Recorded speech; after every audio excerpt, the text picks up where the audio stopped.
Namo Vishnu Padaya Krishna Prishaya Murali Vimate Murali Krishna Kamini Kamini Namo Vishnu Padaya Krishna Prishaya Murali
Hare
Everyone got a little fired up tonight. What happened? That's a good sign. Before it was like moving a mountain. Hare Krishna. Hare Krishna.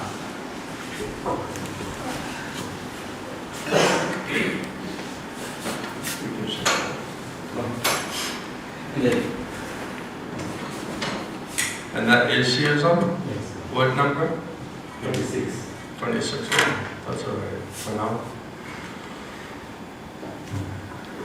Everyone feeling good? Much better than good. Better? Okay.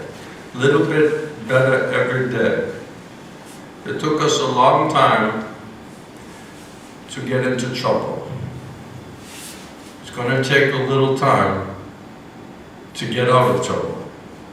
And it's not easy. It sounds easy. Just surrender to Krishna and then you get out of Maya. But because we're so attached and so contaminated, and we don't understand all the subtleties of spiritual life, it seems very confusing. So Prabhupada said it sounds easy, but to do it is not so easy, because this mind is there, and the mind is controlled by Maya. We're addicted to mental speculation, and we're misunderstanding practically everything. So it's already difficult. And then we're getting the assistance and guidance of Maya. And then we're wondering, why does it seem so complicated, so difficult? Why is it seems easy, but why can't I do it? Because we're getting bad advice. And we're trusting it. We're tuned right into it. What do you think? What do you feel? Right? What is your emotion? What is your feeling? What are your thoughts? Oh, it's very important. And it's all coming from Maya. So the whole point, central point of yoga for the yogis, how to purify, control the mind and the senses. So this is what we're going to talk about tonight. You didn't know I was a yogi, did you? When you look at me, do you think yogi? The teacher. When I come into India, they ask, what are you doing? You know, what are you doing? I say, I'm a yoga teacher. And always the first question is, what kind of yoga are you doing? You're a yoga teacher? Big guy like you? I said, yeah, we eat a lot of pizza. A lot of potatoes, a lot of garanga potatoes. Right? This is our worship. We're bhakti yogis. One time we were in a church in Miami, books. We were in the airport distributing books. So now it's time to take prasad. We're like, where are we going to take prasad? We need a peaceful place. So there's one little chapel inside of the airport. So let's go in there. So then we went up on the altar. It was just like some little stage. And we all sat there, and we had like so many different containers, prasad. And we're laughing and taking prasad and just, you know how devotees are, right? And then some old people coming in, they're praying before the flight. Oh God, I'm scared to fly. And they come in the chapel to pray, and we're like, no! Prasad! And they were like shocked. Like, these people are, what are they doing? It's supposed to be chapel, temple, right? And we just said, this is actually how we worship God. And what are they going to say? Okay, all right, we're just looking for a little quiet. So we said, okay, we'll be a little quiet. So this is part of our yoga practice. Sometimes yogis, they think you have to go to the ladder. Hatha yoga, dhyana yoga, raj yoga, right? Ashtanga yoga. You have to go up, purify yourself, step by step by step by step. Come all the way up by your power, by your knowledge, by your renunciation. Control your mind, your senses, your body, right? And then when you perfect that, then they think, then you come to bhakti. right? But Krishna, he says, forget all of that. Just come to me, surrender to me, and automatically you'll understand what is the meaning of yoga, what is the purpose of yoga. It means to meet Krishna face to face. Yoga means to meet God, right? In devotional service, face to face. So Krishna says, all these other things not required. You just do bhakti. Abandon every other thing. If the goal is you want to understand the absolute truth, and you want to purify and control your mind, to do that, Krishna says, you surrender to me, I'll purify, control your mind and senses for you.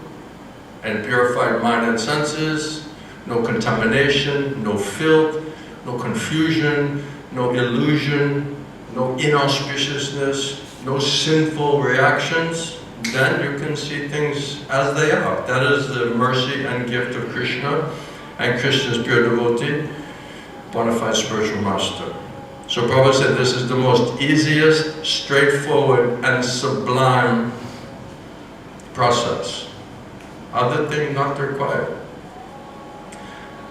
And Krishna says, out of all the yogis, those who are surrendered to me, serving me in loving devotion, they're the best yogis. So when people say, what kind of yoga teacher are you? I want to join that. That one seems easier. Looking at you, that one looks easier. I say, yes, it is. Just come surrender to Krishna, take prasad, chant Hare Krishna, and take some medicine, Hare-katha, krishna-katha. That's the easy way. And that's the recommended way. Especially by Mahaprabhu in Kali Yuga, because we can't do any other thing. Really. We have no other qualification. Okay, so let's read a verse in Bhagavad Gita on this very topic. Are you going to listen today? You are? You're not going to be lost in your mental speculation? You're going to keep your eyes open, your heart open, your mind open? Or you're going to battle Maya? You're going to battle Maya. Krishna says, Mama Maya. How are you going to battle Maya? Oh, I'm fighting against Maya. Oh, good luck. No fighting against Maya. It's only surrender to Krishna, then Krishna tells Maya, okay, release that person. That's the easy way. So not surrender to Krishna, and then we're going to control our mind and senses, which are not belong to us anyway, and then we're going to fight against Maya, our material desires, our material attachments, our desires for sense gratification. How? Better people than us admitted their defeat, and still, what are we going to do? What are we trying to do? Arjuna said to control the mind is like trying to stop the cyclone. Stop. How's it possible? Yes. But can we say that this fight with Maya is just to, I mean, I want Krishna, and Maya try to, no, come here, no, I want Krishna. I mean, can be this... It's like if you're getting beat up by some really strong guy, right? Somebody's beating you. You realize, I cannot fight, right? So I need a friend, Yes. like a bodyguard. Yes.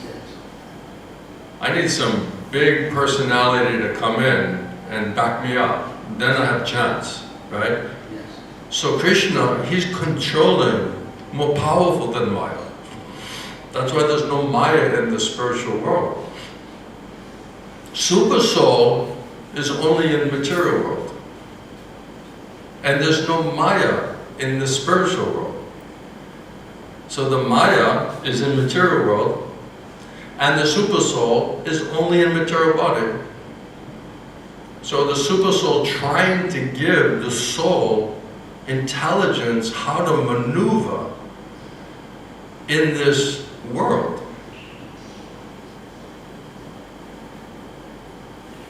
What is it? We're not material beings trying to have a spiritual experience. We're spiritual beings entangled in a material experience.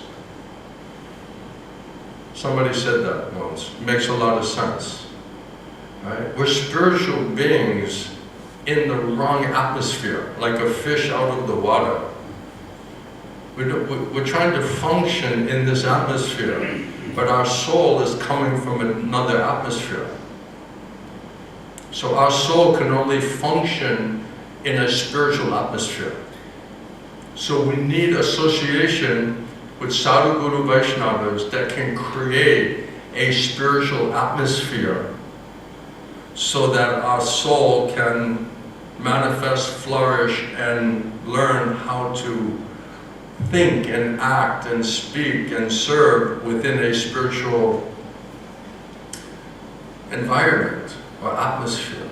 Because it's foreign to us now, because of so much asatsanga.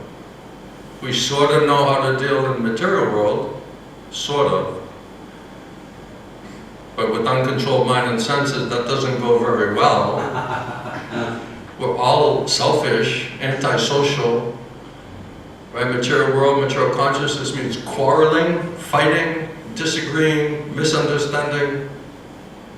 Right? Out of enviousness, jealousy. It's a horrible platform. So we're just trying to manage that, which is mostly hellish. You get some glimpse, but this is not fit place for gentlemen. This is prison house. So the idea is your mind can contaminate you and degrade you and keep you in material life, material consciousness platform. Or your mind can purify you and uplift you and liberate you into a spiritual atmosphere, consciousness, understanding. So the human form of life is rare because we can contaminate and degrade, or we can purify and elevate. We have a choice. Every other form, their consciousness is fixed, more or less. This one, it can fluctuate up and down, depending on our association, good or bad, sat, asat, and the quality of the sound, whether that is sat, spiritual, or asat material, and the topic. Is it Krishna? Is it Bhakti, Dharma, or is it Maya? Material enjoyment, objects of material enjoyment, attraction, attachment to materialism, bodily relations, bodily topics. That's up to us to decide. Who do we want to associate with? And do we want that association to benefit us and purify us and enlighten us and liberate us? Or do we want the type of association that is contaminating, degrading, and pulling down into sinful thoughts, sinful activities, sinful reactions, which is basically the entanglement of the material existence? We can make a choice. So normally all we're hearing is Maya, because we're pretty much addicted to mental speculation. We're our own worst enemy. Krishna said your mind can be your best friend or your worst enemy. Well, without hearing from Krishna, Sadhu, Guru, Vaishnavas, and hearing Shastra and hearing Krishna, then mostly it's mental speculation, which is controlled by, manipulated by Maya. So most of the time, that's what we're listening to. And that's why that material vibration, material topics, be independent, do your own thing. You don't have to surrender. You could be happy. You don't have to associate with these people, right? You can make your big plan how you're going to enjoy this life. That's what Maya is promising, isn't it? And we're listening to them, and we're saying, yeah, that sounds good. Yeah, is that possible? Yeah. Until you try to execute it. Do you know this boxer, Mike Tyson? He's a tough guy, right? Really tough guy. So he said, everybody has a plan until you get punched in the face. Everybody has a plan. It's very philosophical, huh? Okay. Everybody has a plan until it slaps you in the face, punches you in the face.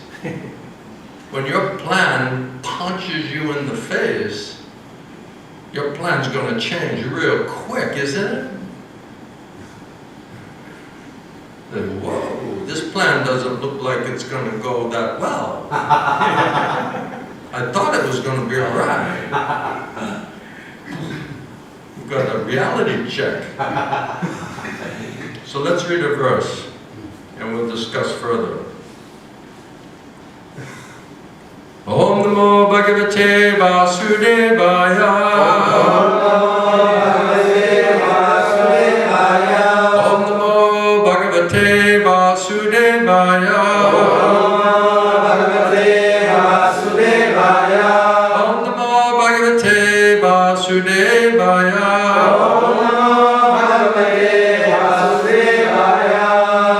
So reading in the 6th chapter, Dhyana Yoga.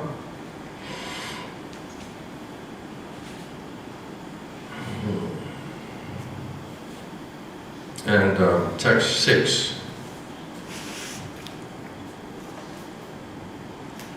Bandhur Atman Manastasya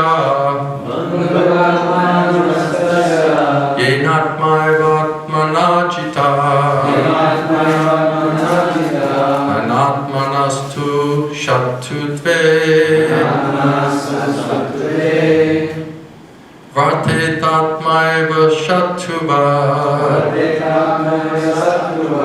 Translation and purport by Srila Prabhupada. Can I ask you a question? When you close your eyes, what are you doing? I'm praying to Garuda. You're praying to Garuda? And then are you able to hear and pray at the same time? Huh? So if the whole time your eyes are closed and you think you're praying to Garuda, you're not hearing anything that we're saying. So you think that's effective? You offer your prayer and then you try to listen. You just listen to your stupid mind. And you're thinking that it's spiritual, you're praying, and you don't listen to any of Krishna instruction. So it's not keep your eyes open and your ears open and your heart open, pray to Gaunitai, and then listen to Krishna's instructions. Don't just be lost in your head, oh, I'm just praying to Gaunitai, being Gaunitai. It's Maya.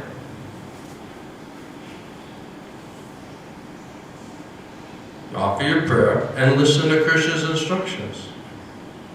The whole time you're just sitting with your eyes closed, just listening to your mind, oh Gaunitai, oh my mind, me, mine, I, me, mine. It's not the way to do it. Krishna says, listen with rapt attention. Here, not up there. You understand? Otherwise, you're still praying like this all class, every class, just to go any time to hear anything? Why is it not working? Can you shut off the AC, please? So Krishna says, for one who has conquered the mind is the best of friends. Is your mind the best of friends? But for one who has failed to do so, his mind will remain the greatest enemy. So are we living with the best of friend or the greatest enemy? You decide for yourself. Prabhupada said the purpose, are you listening? Okay. You can hear? Okay. Now you put your cloth back on, you look better. Saffron looks better. Yes. Otherwise he looks like a farmer from Italy. Yes. You can understand me? Okay. Enough? Okay, as long as you're smiling, that means you're understanding. If you're not smiling, it means you're not understanding me.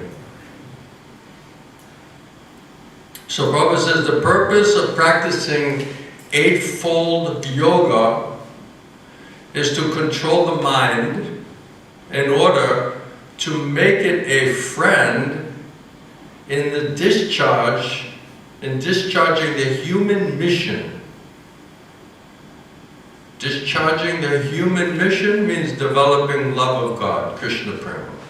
That's the point. That's the human mission. Develop love for God, Krishna Prema. Unless the mind is purified and controlled, then this practice of yoga, for sure, is simply a waste of time. One who cannot control his mind lives with the greatest enemy, and thus his life and its mission are completely spoiled. So the whole point of the yoga practice is how to purify and control the mind and senses. So the constitutional position, Prabhupada says, of the living entity is to carry out the order of the superior. The constitutional position of the living entity is to carry out the order of the superior. As long as one's mind remains an unconquered enemy, one has to serve the dictations of lust, anger, avarice, hatred, illusion, enviousness, forced. But when the mind is conquered, one voluntarily agrees to abide by the dictation of the personality of Godhead, who is situated within the heart of everyone as Paramatma. So if we get mercy of Guru and Krishna, purified mind and senses, then we will voluntarily agree to follow the dictation or the instruction of the Lord, who is situated within the heart of everyone as Paramatma, a Chetu Guru. Real practice of yoga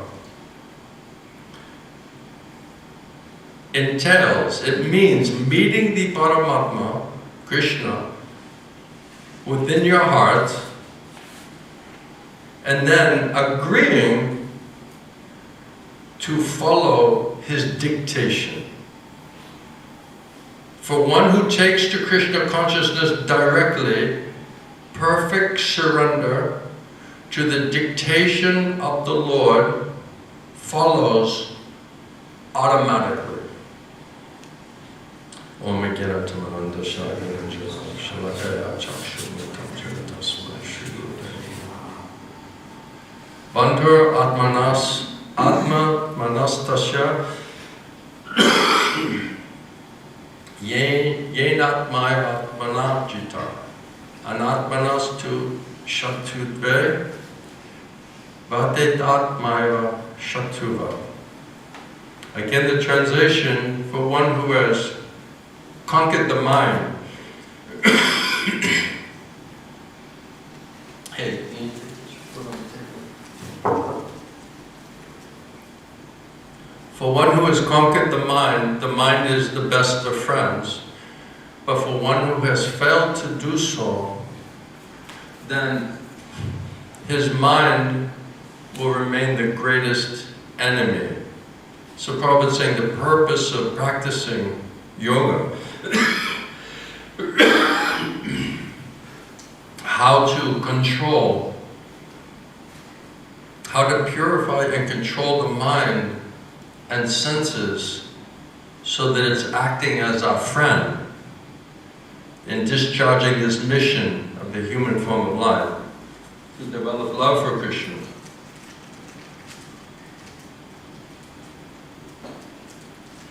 if we're doing yoga just for show, or just to keep your body fit, or for sense gratification, or for money, money, money, this is waste of time.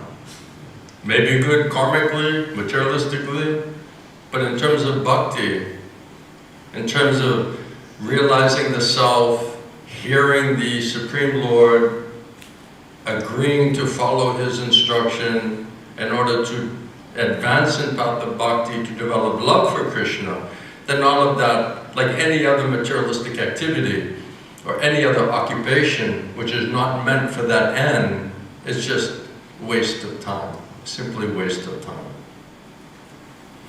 And therefore, if we are not trying, devotee means trying to purify and control mind and senses by engaging the mind and senses in devotional service to Guru and Krishna. That's what devotee means. If we do not agree to try to purify our mind and senses by surrendering to instruction of Guru and Krishna, then we're wasting our time. We're not doing the activity of devotee, or those who want to be devoted. Prabhupada says the process of Krishna consciousness is a process of purification. So keeping yourself hearing and chanting about Krishna, serving Krishna, you're in the fire of Krishna consciousness. So the Guru, he gives general instructions and specific instructions. That's the fire.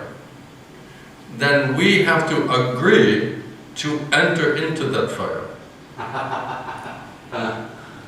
So the Guru's instructions is creating that fire because it's directly in contact with Krishna. Krishna says, I am the sun. So Krishna consciousness, process of purification, means to bring ourselves into the fire of Krishna consciousness, to burn it off. Prabhupada gives an example of making ghee, right?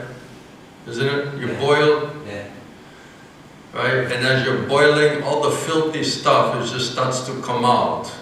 Right? Then you clear up all the filth, and then you're left with the pure ghee. So we have so much material contamination because of asatsanga and sin, sinful desire, so much inauspiciousness. This is all like filth.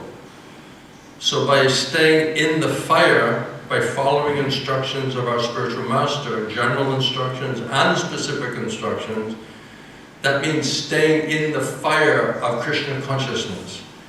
And automatically, then Krishna agrees to show special mercy. I'll purify, I'll burn away all of your sinful desires, all of your sinful reactions, all of this material contamination, all of this inauspiciousness, Krishna will take away. So our body and mind, we want easygoing life. We want to enjoy. We're prone for that. We don't like tapodivyam. We don't want divine austerities. We don't want to be disciplined. We don't want to be controlled. We want to just relax. Right? We want an easygoing life as much as possible. But that's, Prabhupada said, that's contrary. An easygoing life and advancement of Krishna consciousness are incompatible. Yes. So Maya is just saying, just relax, just chill out, just be mellow.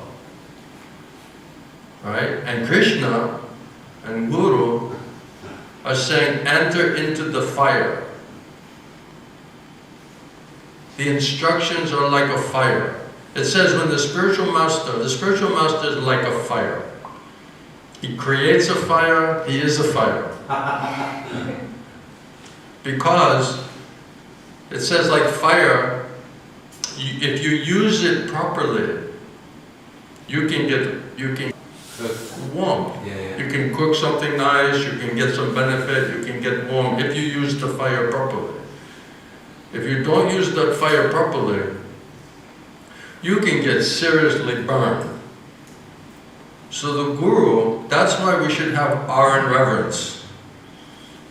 Right? When you go near a fire, if you've ever been seriously burned, you're very respectful of that fire, isn't it?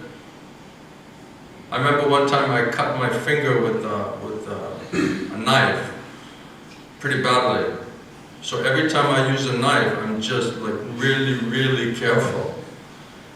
Because I was negligent, I was passionate, I wasn't paying attention. I really cut myself pretty good. So if you get burned, you get cut, right, you'll be much more cautious. So the spiritual master, right, he's like a fire. If you do nicely, then you can purify all of this filth, all of this contamination, all of this inauspiciousness, all of this misunderstanding. Everything can be burned away, cleared away by the mercy of Guru Krishna. But if we don't understand it properly, we misunderstand because of this mental speculation, because of Maya, because of fault-finding tendency. Now you're playing with fire. Now you can get seriously burned. So the Guru's instructions are exactly circumstance and candidate. So everybody's meant to hear and chant. That's a general instruction meant for everybody. Hear and chant about Krishna, think about Krishna, purify your consciousness, Chaitanya Dapana Marjanam, by that hearing and chanting process, Hari-katha, krishna-katha, Krishna-nam. And then there's also specific instructions. Do this seva, that seva, you're fit for this seva, you do this seva, you do that seva. According to your nature, your qualification, what you know, what you could possibly learn, the Guru will engage you. And everything is there within those instructions. Then if we just faithfully try to, Prabhupada said, you should think, okay, Krishna has given me this instruction through my Guru. And it's confirmed by the Lord within the heart. Yes, this sounds right. And every time I accept it and follow it, I get a nice reciprocation, nice purification, nice realization.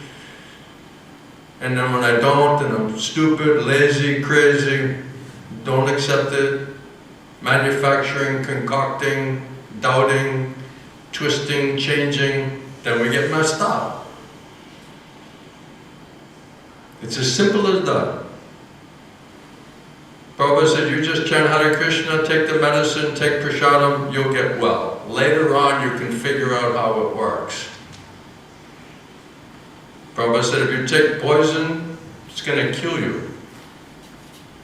Sometimes you take a medicine, it heals you. You don't know biologically, chemically, how technically is it working. But you take the medicine, it works. Okay, later on, Prabhupada said, you can figure out technically, biologically, chemically, how is it actually affecting your body. So this is treatment program, general instruction, focus your life, prioritize your life, to associate with simple-hearted devotees who are trying to become devotees, trying to be devotees, by trying to purify their mind and senses on a daily basis. Make them your friend, associates, and take shelter of hearing and chanting process to, first of all, purify your consciousness. My Gurudev said, when you're preaching, first of all, preach to yourself. Purify your own consciousness. Preach for the pleasure of Guru and Krishna and for your own purification. So in all of our activities, we should be thinking how to maximize that. That's what it means to be a devotee. And then the rest of the time, we have different seva. Sometimes multiple seva, multiple responsibilities. And the soul, then everything you need for purification, for the fire of purification, to cultivate faith and realization and knowledge and experience, everything is built into the execution of that devotional service. My Gurudev said that the instructions of the spiritual master from Krishna are non-different from the spiritual master. So if you associate with those instructions from Krishna to the Guru, that means you're associating directly with Krishna and Krishna's representative.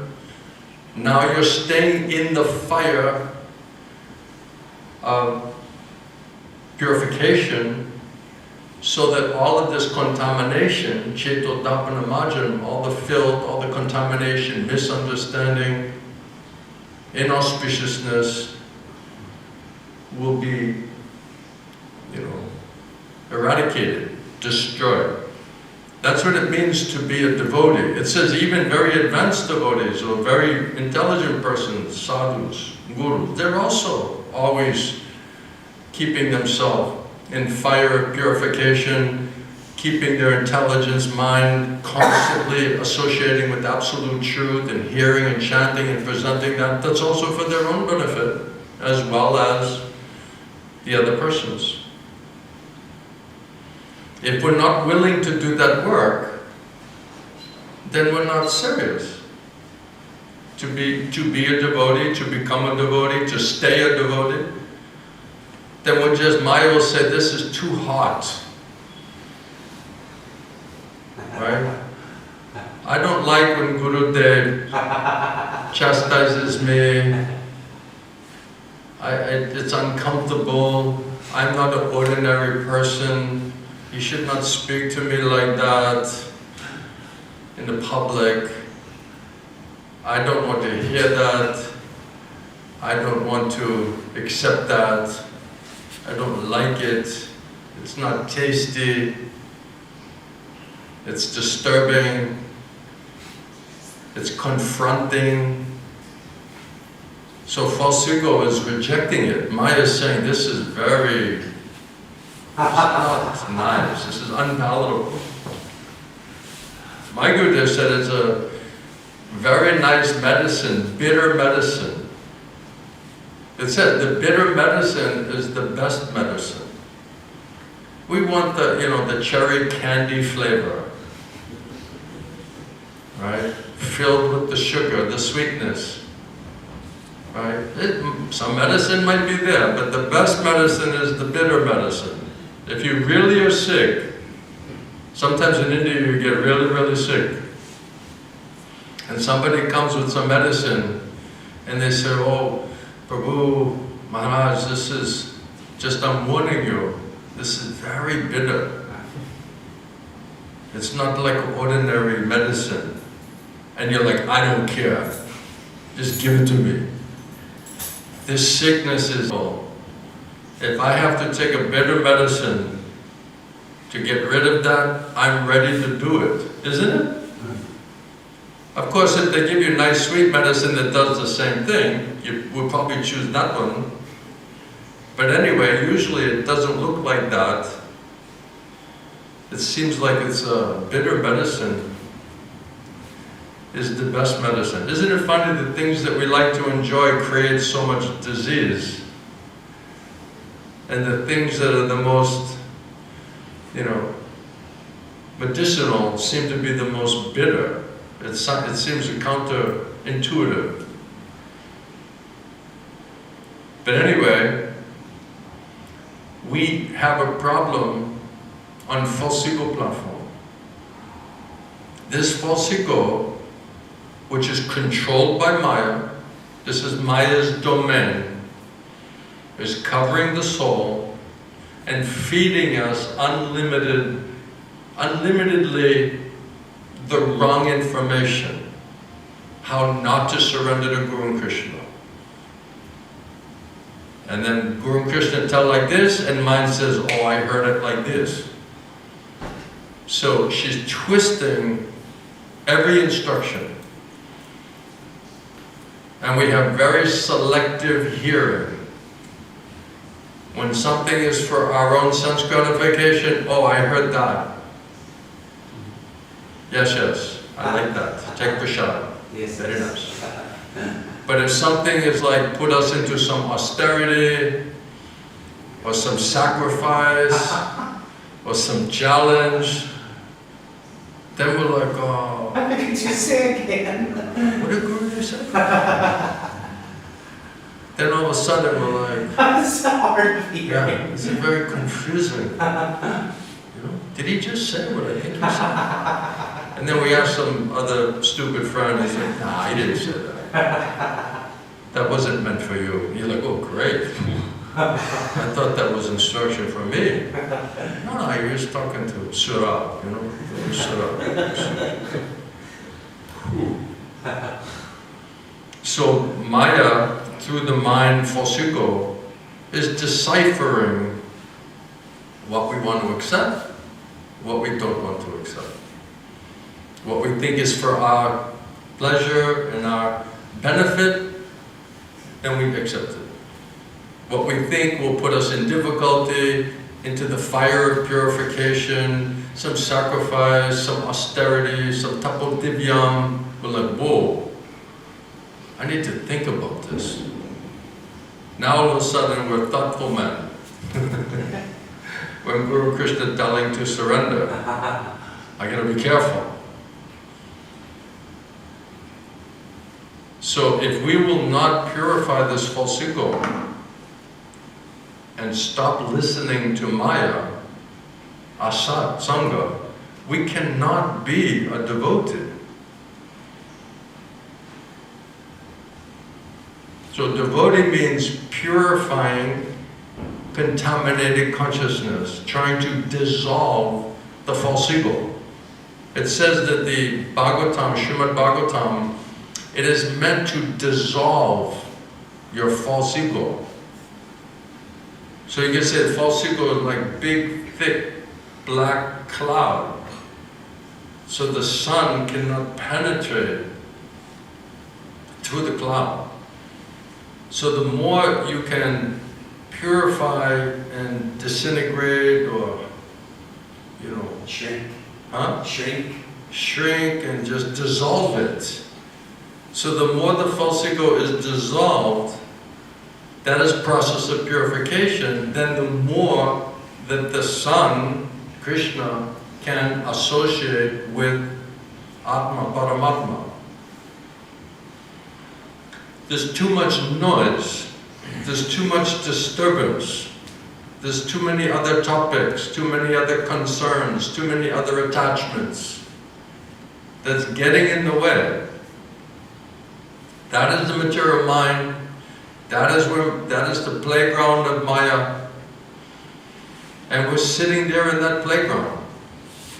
It's like you're going to the playground where everybody's selling crack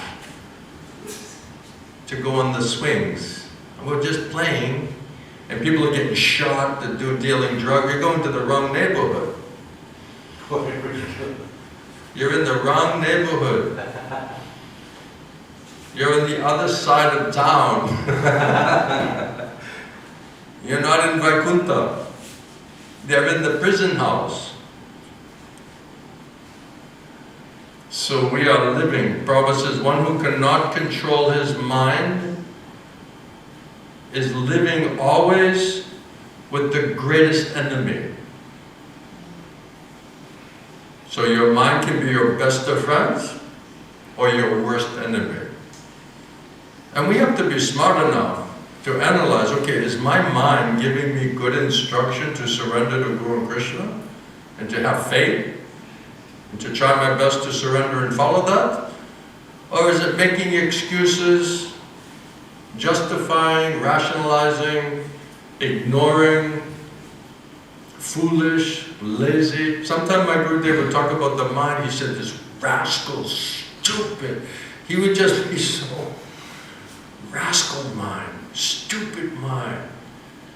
But you're listening to it, you're trusting it, and you're misunderstanding everything, and the misunderstanding is creating chaos and confusion and havoc in your life, and still you won't give it up.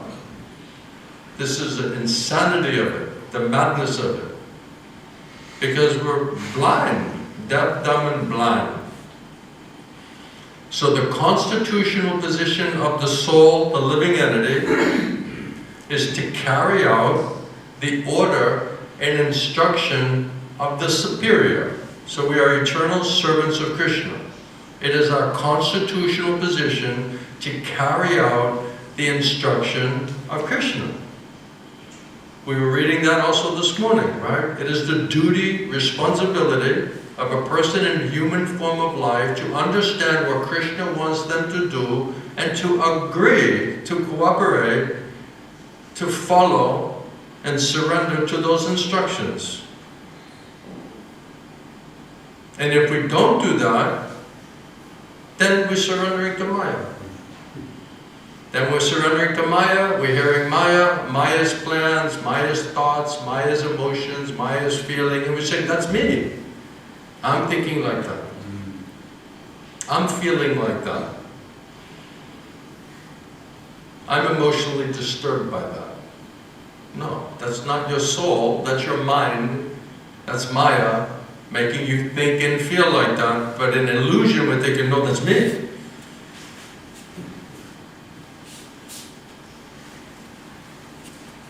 As long as one's mind remains an unconquered enemy, one has to serve the directions, the dictations of lust, anger, greed, envy, illusion. We're forced to serve Maya. Do like this, okay. I have to surrender. Maya's forcing me. You want to have lust? Okay, do like this. Okay, now you're angry? Okay. Now you're envious? Okay. Now you're an illusion? Okay. We're forced. Krishna said, you're going to surrender anyway. By your nature, you will be forced to act. Only thing is, do it for me. If you don't do it for me, you're going to do it anyway. But you're going to do it for Maya. You're going to do it in Maya and for Maya. So anyway you're going to do it, by your nature, you're going to act, you're going to think and act in a certain way. But Krishna said, do it for me. Mamana Bhava Mad Bhakto. Do it for me as my devotee. That will purify you. Krishna says, if you serve me and worship me by your thoughts and activities, that will purify you and liberate your consciousness. If out of false ego you don't hear me, you don't agree to surrender and serve, then you will be bound up. The karma bandhana. You'll be bound up in this sinful activity, sinful reaction, action, reaction, action, reaction, birth and death. No way out. So are we purifying and liberating by our thoughts and actions, or are we contaminating and degrading? That's the only question. Are we making our mind our friend, or are we allowing the mind controlled by Maya to be our enemy? As long as we are living with the unconquered enemy of the mind, which is controlled by Maya, then we are forced to do all of the sinful things and manifest all demoniac, sinful qualities and activities. But when the mind is conquered, when one voluntarily agrees to abide, to follow the instruction or dictation of the Supreme Lord, who is situated within the heart of everyone as Paramatma. So when one agrees to find Krishna in the heart and take dictation and instruction from Krishna inside and out, then your mind will be purified and controlled and conquered. If we cannot hear Krishna inside and out, then you're lost, because you're living in this mental gymnastics, mental speculation, under false ego, under modes of nature which is controlled by Maya. So real yoga means meeting Paramatma, Krishna, within the heart, and then following his dictation. So Krishna, Paramatma, Chaitanya Guru will say, okay, I'm going to speak through pure via medium of spiritual master. That's how you're going to hear your instruction. And then when you hear that instruction, I'll give you intelligence and faith to accept that instruction. It's not that, okay, Krishna, what should I do? Okay, here's your general instructions and your specific instructions. No, what he'll do is say, okay, I'll send you to a bona fide guru, who's pure via medium, my devotee, my own man, and I'll speak through him. First, he'll give you intelligence and faith, who is his own man. That intelligence and faith Krishna will give you. Prabhupada said that Super Soul Chaitanya Guru will dictate to you, give you intelligence. You should, this is my arrangement, you should accept this person. Definitely.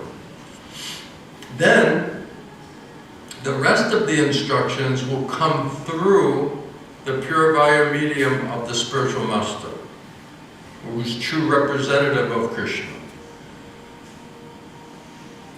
If you have faith that Krishna made that arrangement, if you have faith that Krishna is manifesting and speaking to the Guru, then you'll have faith that those instructions through pure via medium of Krishna is coming from Krishna, and that will be confirmed internally. Krishna will give you intelligence and faith to accept that instruction. And then when you try to execute that instruction, then you'll see the effect, the benefit, the practical results or reality of accepting Krishna to the Guru, to those instructions, making the instructions your life and soul. That will give you even more faith. That when I agree and I follow, that's my act of surrender, then I get a wonderful result. When I'm being stubborn, foolish, over-analyzing, speculating, creating, manufacturing, concocting, not surrendering, then you get opposite result. So which result do you want to live in? Do you want your life to be peaceful and easy? And very clear? Or do we want to confuse the whole thing, complicate everything by not being simple, not hearing Krishna because of false ego, Maya just whispering in the ear some opposite thing, some misunderstanding? Then Krishna says, then you're lost. Then you're deaf, dumb, and blind.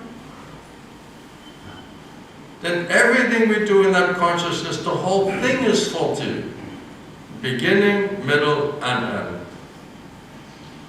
Because it's in Maya, with Maya, for Maya, ends in Maya.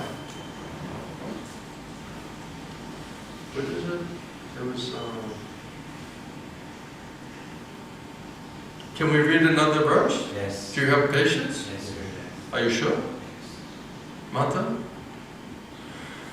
Krishna says, next verse, Chitatmana Prashantasya Paramatma Samahita Shitosna Sukha Dukeshu Tata Mana Pamanayo. Translation. Are you with me? Yeah. For one who has conquered the mind, the super soul is already reached. So if you reach the super soul, automatically your mind and senses are conquered. Because you're connected with that personality who's purifying and controlling your mind and senses. So Krishna says, for one who has conquered the mind, means the super soul is already reached, for he has attained tranquility. What a wonderful word that is, tranquility. I never understood what that word meant until I met my spiritual master. He's the only one who could create an environment, an atmosphere, and a consciousness where I could begin to understand what is tranquility. I was on the battlefield. I felt like my whole life was on the battlefield. Afghanistan. Just fighting battles. One after another. Exhausted. Right? Crisis management mode. Right? Maya's creating the problem, and then we're fighting the problem that we created.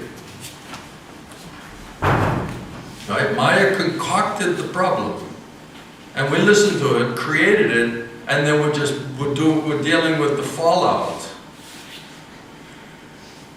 the collateral damage that comes because of serving Maya. So tranquility, even the word itself sounds amazing. Tranquility. Right? Krishna says, if you surrender to the Super Soul today, when we're reading like that, you will achieve transcendental peace and tranquility. If there's no transcendental peace and tranquility, we have not reached Krishna. Inside or outside. Krishna says, for one who has conquered the mind, the Super Soul is already reached, for he has attained tranquility. To such a man, happiness, so-called material happiness and distress, heat, cold, honor, dishonor, it doesn't matter, because they're getting their reciprocation and their happiness from Krishna inside. It doesn't matter what's happening outside. If anything, all of the calamities, all of the sufferings, all of the anxiety, all of the fear, all of the disturbance for devotee, they welcome it because it drives them to be more internal, to try to seek shelter. They don't mind it. Queen Kunti is praying, let the difficulties come. I welcome it. Because when we're in trouble, are we not chanting like anything? Are we not, Krishna, please, what's happening? Save me, I'm in huge trouble. Nobody can help me, Krishna. Then we're crying to Krishna, right? And when everything is nice, easy going, going our way, we're chanting, like Hare Krishna, Hare Krishna.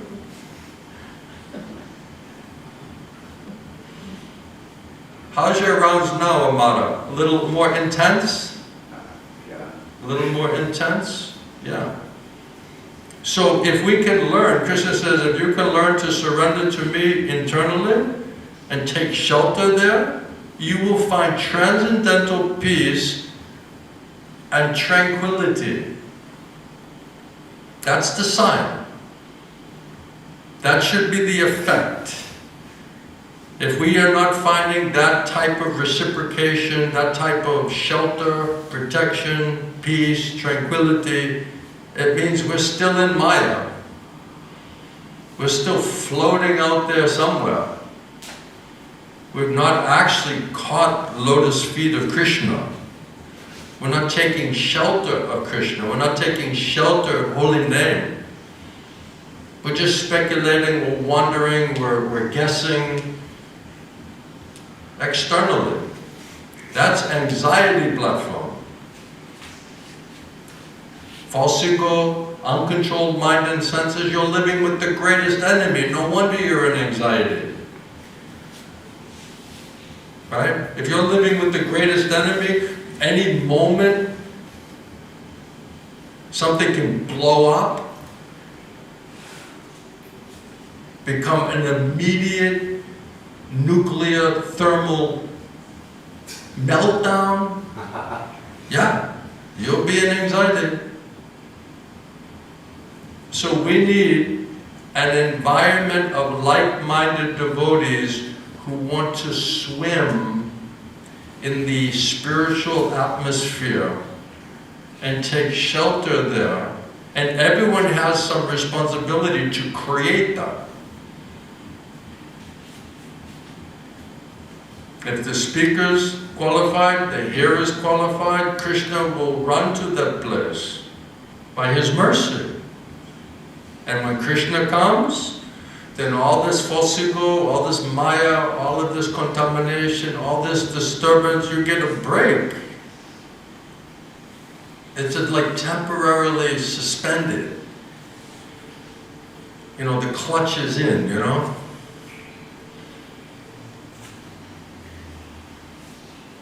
So if we are getting that type of internal spiritual reciprocation and full satisfaction, we read the other day, from Krishna, Rama, reservoir of all pleasure. How can we be associating chanting Hare Krishna, Hare Rama, the reservoir of all pleasure, and we have no idea how to get pleasure? What kind of chanting is that? You're chanting the name of the reservoir of pleasure and not getting any pleasure. That means there's something wrong with our chanting, isn't it? That's all it can be. Otherwise you'd say this doesn't work. I'm burning holes in my finger. It's not working. I have no pleasure. I have no peace. I have no tranquility. I'm not feeling any reciprocation. Then doubts will come. Doubts will flood you, like, wow, I'm doing everything. I'm chanting. No shelter, no protection, no reciprocation, no peace, no tranquility.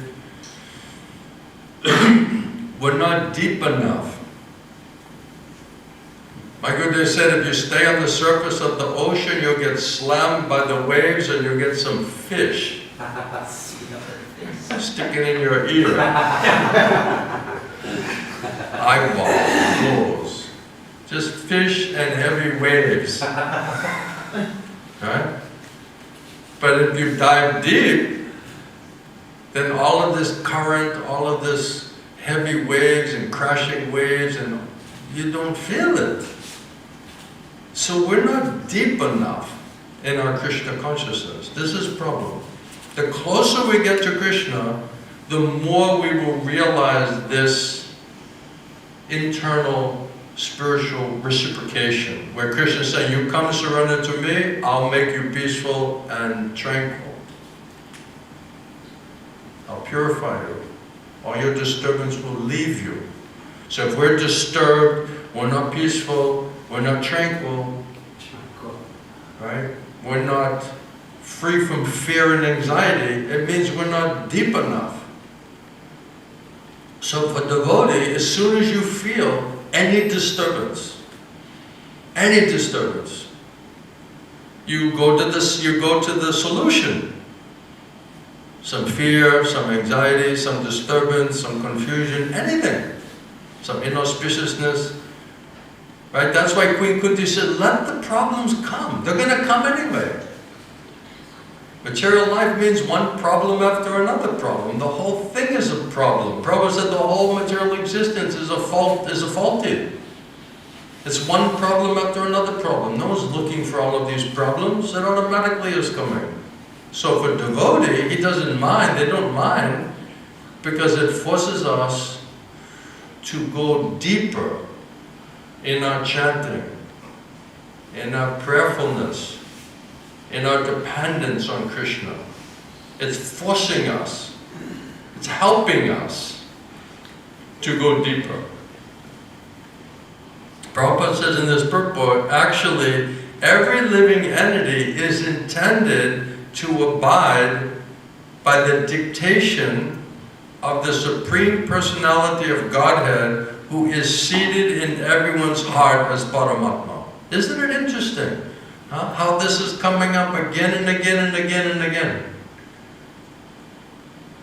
And Krishna says, out of all of the different methods of spiritual advancement, this one of surrendering, finding and surrendering to the super soul within your heart, Krishna says, I consider that to be the best means of spiritual enlightenment. Krishna says. It says one cannot be, the guru, bona fide guru, he does not recommend the surrender and worship of anybody except Super Soul, Paramatma.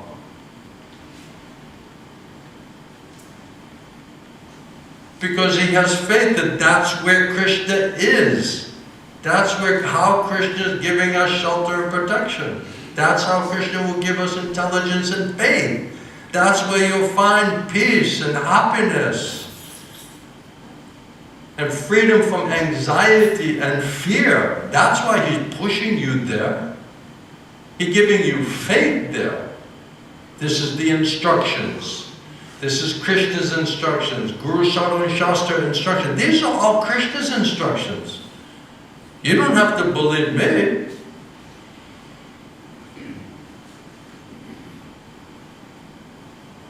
Krishna says, for one who has conquered his mind and senses means he's already reached the Super Soul Paramatma, Chaitya.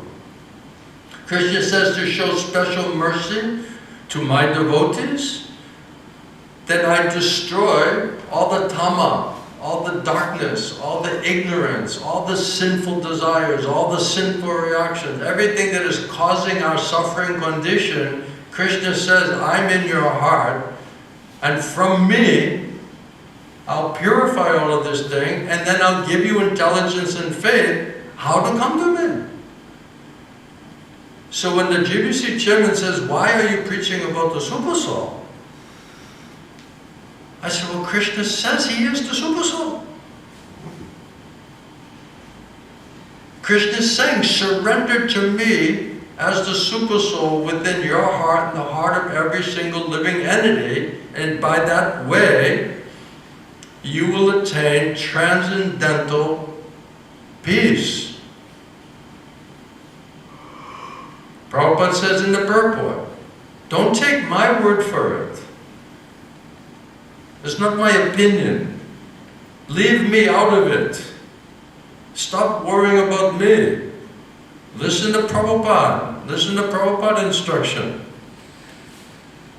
Actually every living entity is intended to abide by, to agree, to follow the dictation or instructions of the Supreme Lord, who is seated in everyone's heart as the Paramatma. That's why I'm talking about Krishna as Paramatma Maharaj. Because every living entity is meant to find him and take instruction from him.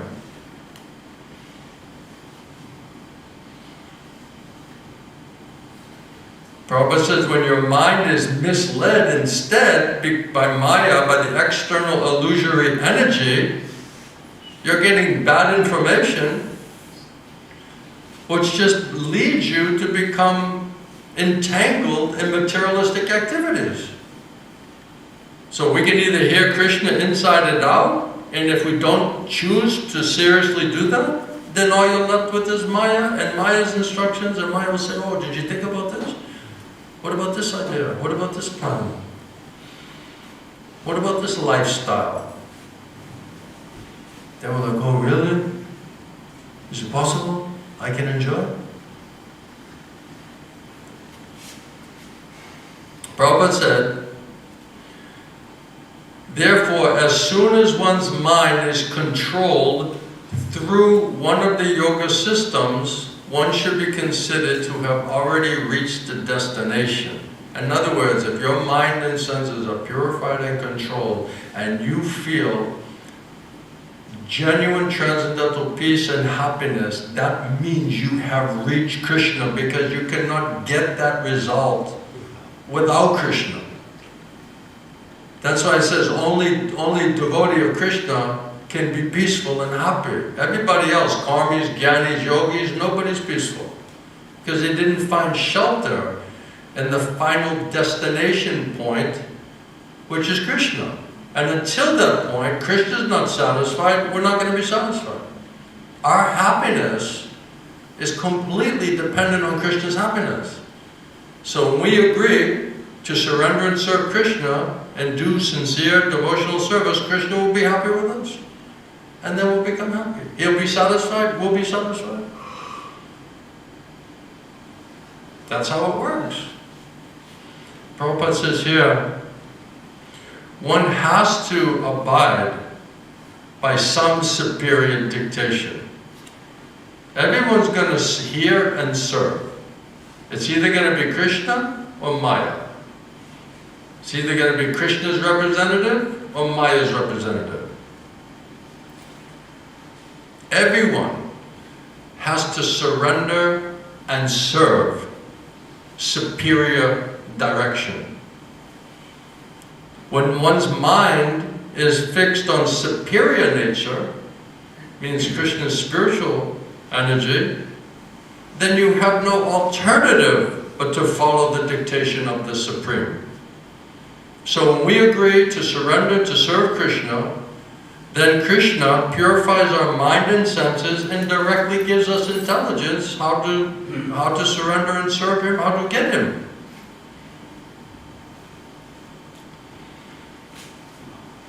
If we don't make that choice, then Maya takes over. Right? And then whatever thoughts and plans and activities and feelings and emotions are dragged, we also have no control. That's all under the control of Maya. So, when the mind is fixed on the superior nature, he has no alternative but to follow the dictation of the Supreme. Automatically, like a river, you're just flowing towards Krishna. So the mind, it must admit some superior dictation and follow it. So there is somebody giving us superior dictation, and that someone is the super soul. And based on our desire, that super soul will tell you how to surrender to Krishna, or if you want to forget Krishna and you want to commit sinful activity, then super soul will give you intelligence, try to enjoy Maya. Super soul's giving, based on your desire. That's why Krishna says, if you want to worship the demigods, I'll give you intelligence and faith how to do that. You want to worship this one, that one, you want to do this and that separate from me, I'll give you intelligence and faith how to do that. Where do you think that intelligence and faith that you can achieve that is coming from? It's coming from the super soul.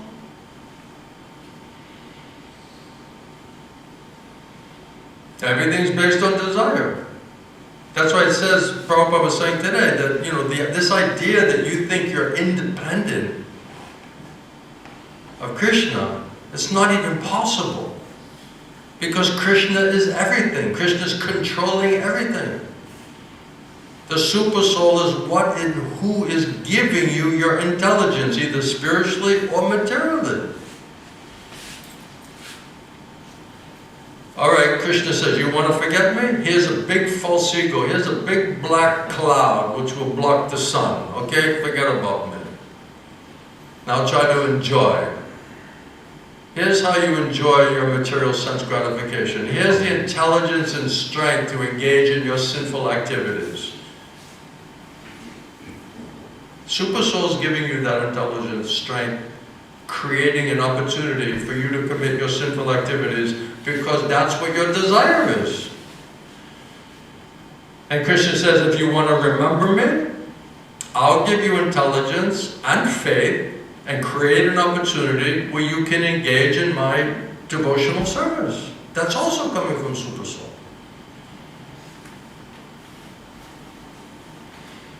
The mind must admit some superior dictation and follow it. So are we the servant of Krishna or are we the servant of Maya? Which way you want to live? We want to be Krishna Das? Krishna Dasya, or we want to be Maya Das? Maya Das. That's up to us. Leave me out of it. You figure out, what do you want to be? Who do you want to be? Why are you trying to figure me out? Figure yourself out. I got enough problems.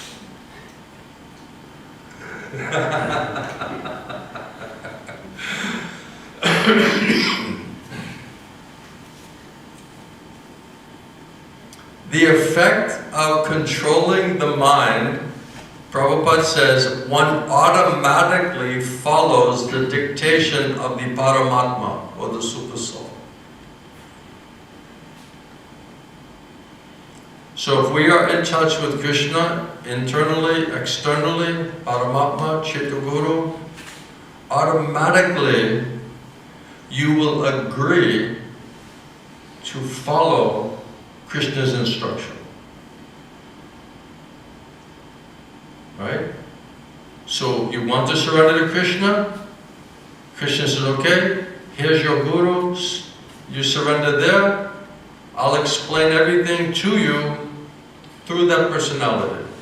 Be humble, be in the service attitude, any questions, doubts you have, naturally, I'll answer your questions and doubts through that guru. This is the way Krishna set it up.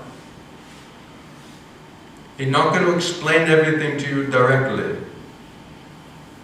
The only thing he's going to tell you is who he's going to speak to.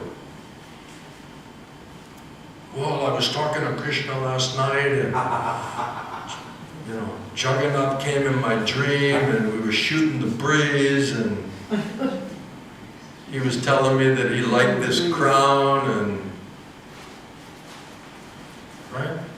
Okay, if that's really true, then that means you're a Premi Bhakta on transcendental Raganuga platform filled with prema. If it's not true, that means you got a very creative, artistic imagination of speculation.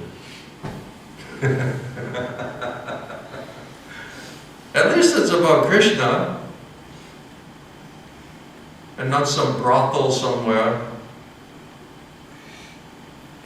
It's like better, at least it's some spiritual topic.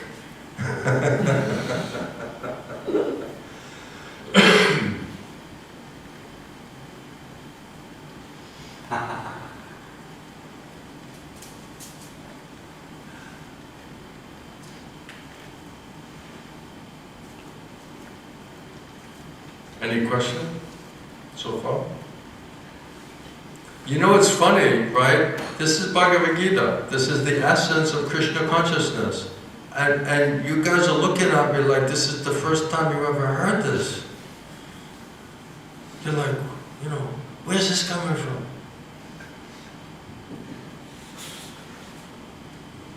This is like that's what they say, he's like preaching some new philosophy. We never heard this before. No, it's in the Bhagavad Gita. So if everybody knows this is the secret of success, the place where you can find transcendental peace and tranquility and the answers to all of your questions, why are they not recommending this process? Why are they not emphasizing and giving you faith and directing you to Krishna inside of your own heart? And then when I preached to the devotees, they said, well, when we went to our guru, he told us, you're not advanced enough to do this. This is 6th chapter. Okay, 6th chapter. Not even 18th chapter.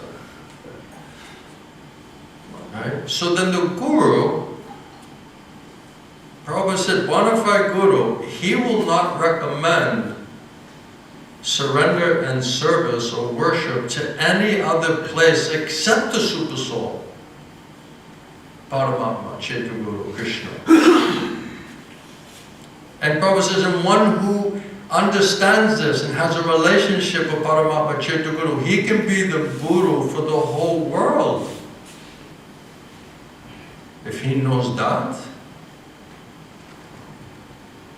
Prabhupada said, if you don't know that, you don't realize that, you don't have a relationship with Krishna, you cannot be a bona fide spiritual master. Why are they not quoting that one? Inconvenient truth. Inconvenient truth. Problem with Murali Krishna Swami, okay, he's quoting Prabhupada, but he's not quoting what we're quoting. He's quoting some other thing. Yeah, Krishna, Prabhupada, your guru.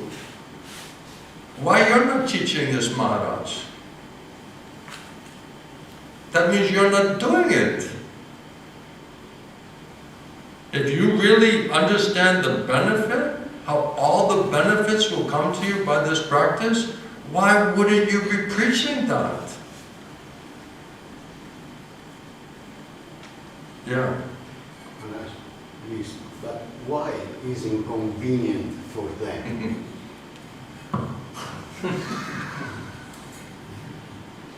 Sorry. Tell me. No, I'm sorry about my ignorance, but I don't understand why this kind of preaching is inconvenient for them. Why what? Why this kind of preaching is inconvenient for them? Inconvenient for them. Why? For the yes. Why? Okay, let me put it to you this way. If I'm a bogus guru and I give you faith, of course a bogus guru can't give you faith and intelligence. Right? But let's say you're a disciple of a bogus guru. Right? And then I give you the means and the faith and the intelligence to how to depend on Krishna giving you intelligence and faith. That means Krishna will tell you he's bogus.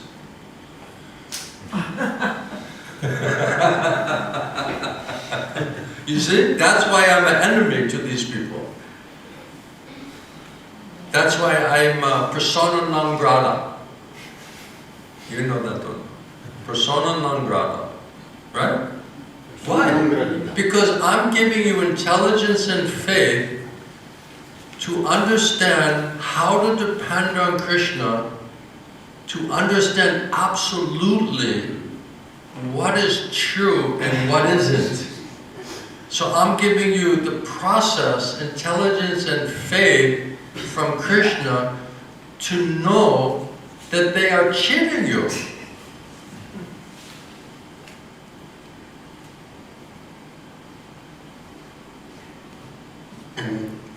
That's why they don't like this topic. They're not saying that I'm not quoting Prabhupada. They're just saying what you're quoting is not what we want quoted. Because that will expose us. Yes, sir. Is it that they're not realized? What is it? Is it because they're not realized? If you are realized, if you have faith in Krishna internally and externally and through the Shastra, you have to speak this truth. You would automatically speak this truth because it's the secret of success. If our whole point is how to make you successful, isn't that giving you faith and intelligence of the secret of success?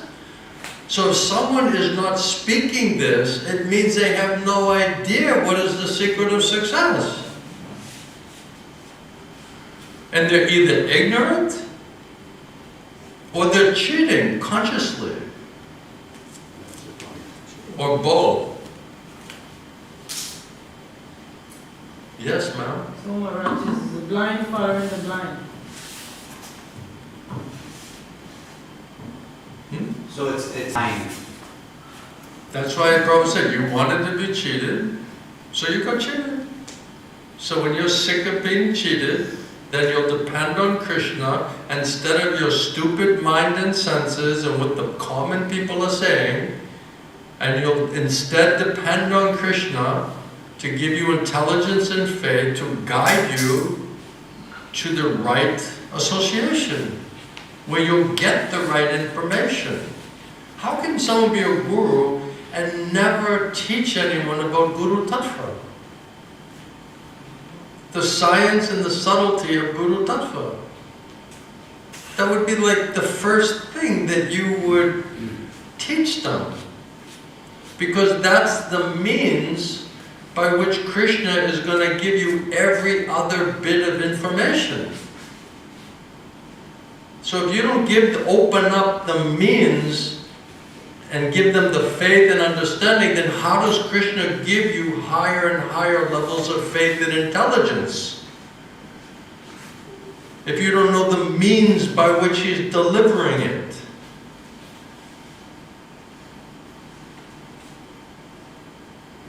Right? So that's why it's so critical, necessary,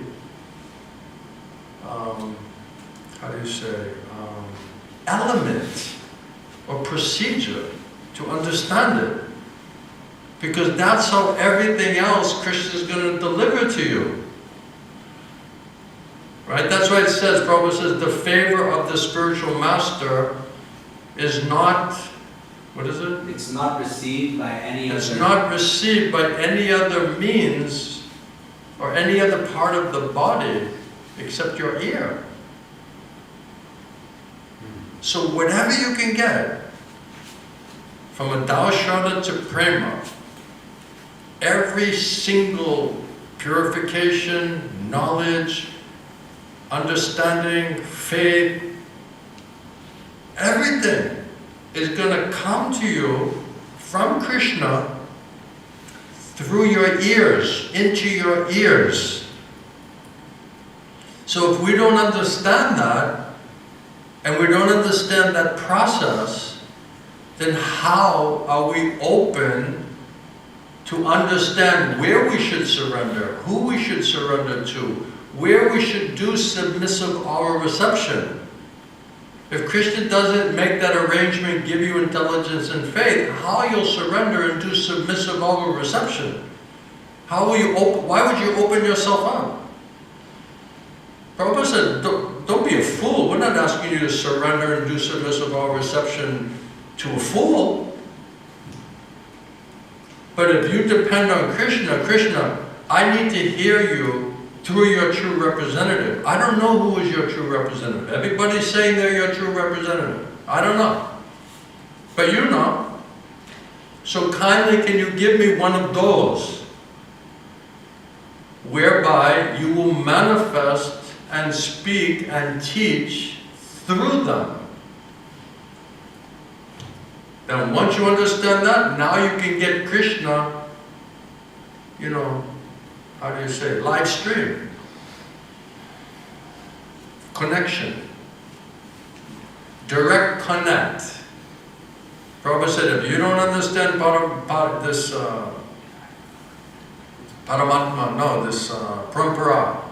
the mystery of disciplic succession, if you don't know how to catch that up, you cannot hear Krishna. Yes. Krishna will not manifest except through his parampara. So that's why nobody's saying it, because they're not connected with Krishna.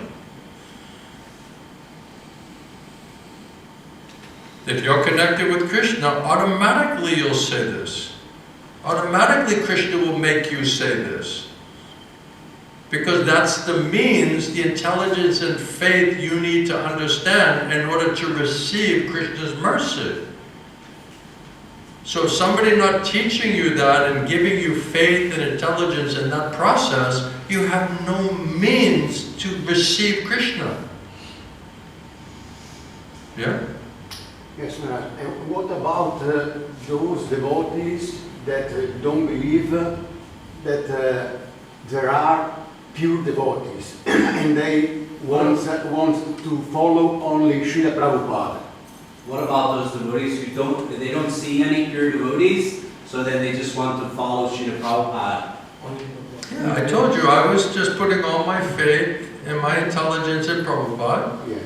And I was crying and praying to Prabhupada, trying to please Prabhupada, trying to serve him, trying to take shelter, protection from him. And Prabhupada made an arrangement for me to meet his true representative. That was Prabhupada's arrangement. Yeah. Absolutely, for sure. But what I would like to know is what's happened to you that destroyed this fence you had? What destroyed what? The faith in what? Destroy the faith in what? No, the defense, the conception that there's only Prabhupada as pure devotee. What's happened to you that destroyed your conviction that only Prabhupada was a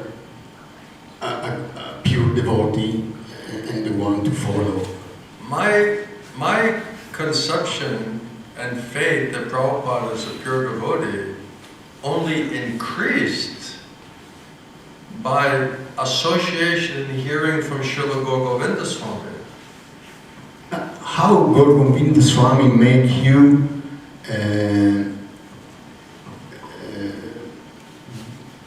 believe that? Because listen, he has faith way beyond my faith and understanding. He has love and affection and unflinching faith way beyond what I had. I was like a child compared to him. But what he did was he shared his faith. He gave me his faith by his causeless mercy. So Prabhupada said association means to hear. So if you can hear nicely from somebody who has unflinching faith and complete knowledge of Krishna, potentially by their mercy you will realize Krishna and you will have also unflinching faith. By that association, by that hearing process, this transference of faith by hearing from someone who has faith. So we can say that there are pure devotees actually at the moment on the planet. Of course. Of course. Has to be. Has to be. Because there is someone that thinks that. Now the question is, how you're going to know who are they? How will you know who is pure devotee? Who will tell you? Right? Could be 1, could be 2, could be 3, could be 5, could be 100. That's not the point. The point is, let me just try to find one. Right? So without Krishna's mercy, without the soul crying to Krishna and Srila Prabhupada, then how will you get their merciful intelligence and faith to understand who will present as it is?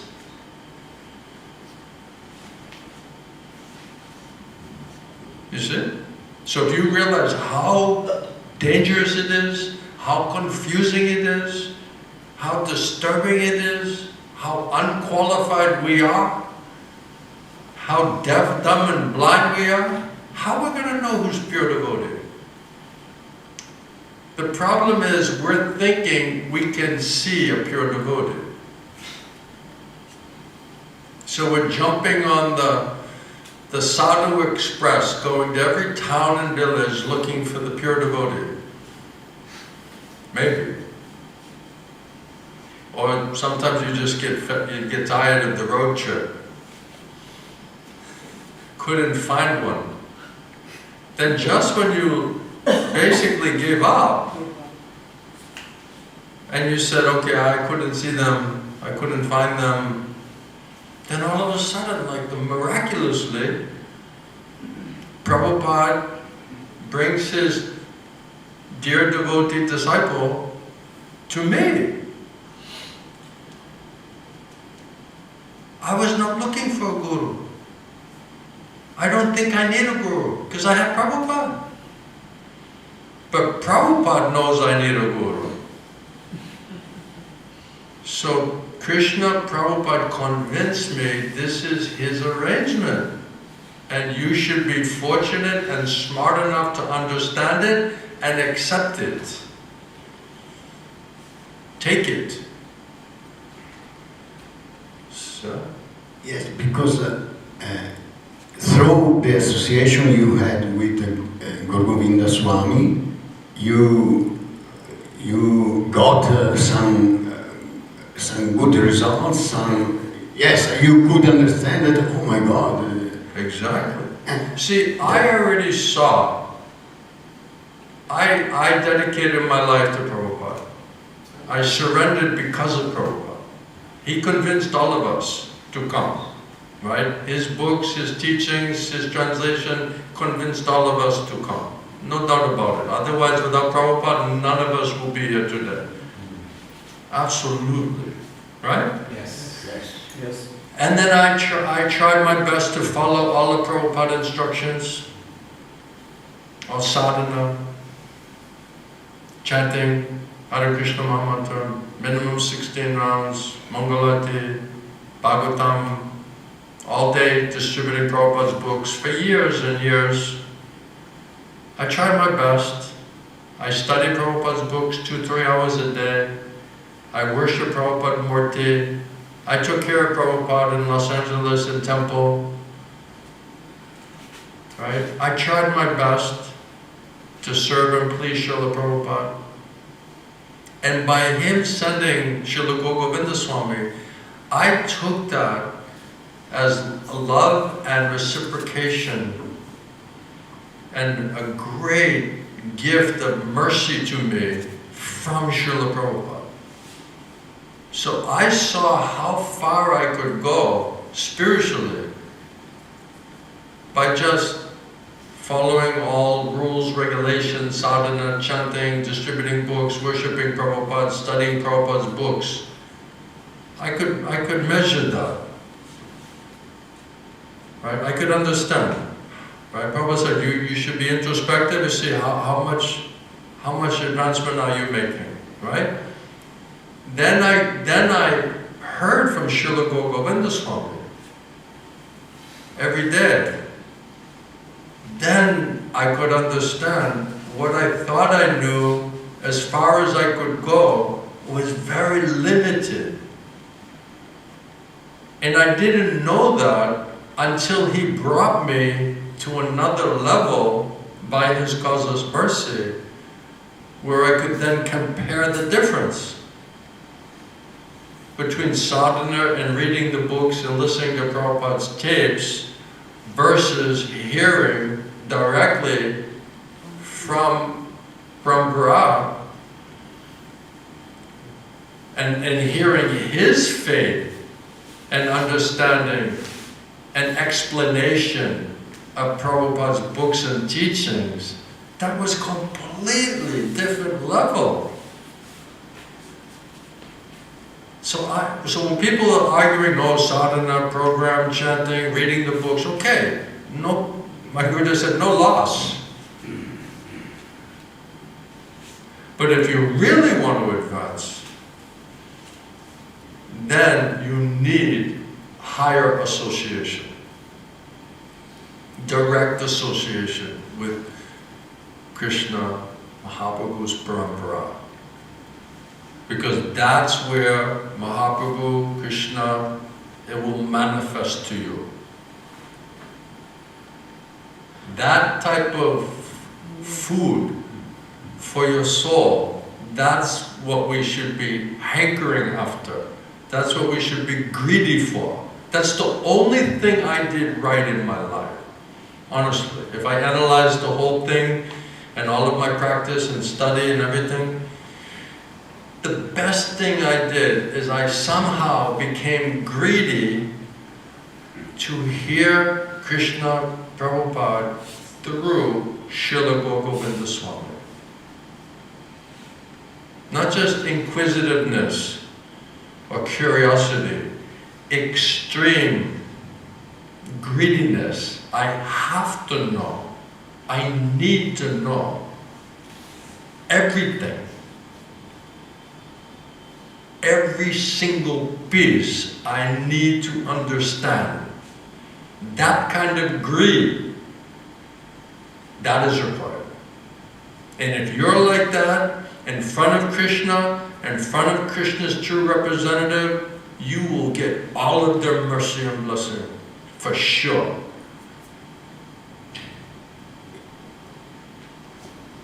Yeah. Yes. Even because if it's not like this, I mean that if it is not as you say, there's no anymore Guru Parampara. If anyone say, "Oh, I want only Prabhupada as my Prabhupada guru," said Parampara is always manifesting. There's always a present link. Because otherwise, if Mahaprabhu wants to save the fallen souls, he needs a mouthpiece. He needs some place that he can generate and appear in that transcendental sound vibration. Because if people do not hear that, no one can get purified, no one can get out of ignorance, no one can get faith, so then no one gets saved. If Mahaprabhu is coming to save the fallen conditioned souls, that means he has to constantly keep trying to manifest and speak through his representative purifier medium in order that they generate that transcendental sound vibration where Krishna agrees to enter inside of that sound. Without that association with that Krishna in the form of that transcendental sound, we cannot even purify our consciousness. What to speak of developing faith or the transcendental, subtleties of transcendental knowledge. So Krishna is always manifested.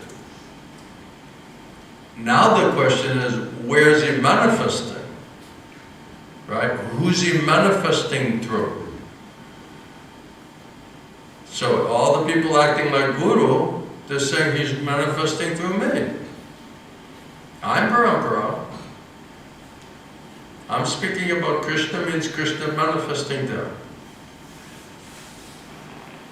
But is it true? Is the effect, is the faith, is the realization, is the food for the soul, is that convincing you? That's the only question. So I got that, causeless mercy of my Guru and Prabhupada, Krishna, Mahaprabhu. I got such unbelievable great fortune meeting my spiritual master. I cannot explain to you. It's inconceivable mercy. But with that mercy comes responsibility. Because Mahaprabhu's movement is not a selfish movement. It's not, okay, I got everything, I understood everything by mercy of my Guru and Krishna, the hell with everybody else. No, if you understood this and you got mercy of Guru and Krishna, you have to speak this thing. It's part of the deal. It's part of the agreement. And it says if you don't, then you're doing violence. You're committing violence. If you have a means to help somebody from their suffering condition, and you don't help them, or at least make every effort to help them, then you're committing violence. Because you're allowing them to suffer. So devotee, those who want to be devotee, they want to help people to get out of their suffering condition. Before I met my Gurudev, I was groping in the darkness. I was suffering like anything. Uncontrolled mind and senses. I don't know what to do, where to do. And I'm doing all of this seva and service and sadhana and chanting and book distribution. It wasn't enough. And that was bewildering to me. How is it like this? Why am I not getting shelter and protection? Why do I feel dissatisfied? Why am I still not peaceful? Then cry before Krishna, cry before Prabhupada. And Prabhupada delivered his greatest mercy on me by sending me his dear devotee, disciple, Premi Bhakta, Mahabhagavata, Nitya Siddha, Radha Priyasaki, devotee. Topmost devotee. That's who I got as my guru. That's who I was trying to surrender to and listen to and learn from. That's where I got my faith from. What I'm sharing with you is the faith and realization and experience I got by the mercy of my gurus, Prabhupada and Srila Govinda Swami. And I heard from everybody, all of these Maharajas, all of these gurus. They could not give me that same result. They tried, but the result was not there. That's why I went back to Prabhupada. Right? Anyway, Prabhupada's pure devotee. I don't know about these people.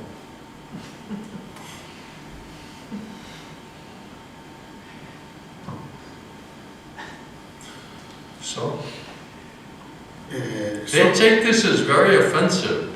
Their disciples, they think, oh, Maharaj is a guru aparadhi. He's committing Vaishnava aparadhi. No. First become a Vaishnava.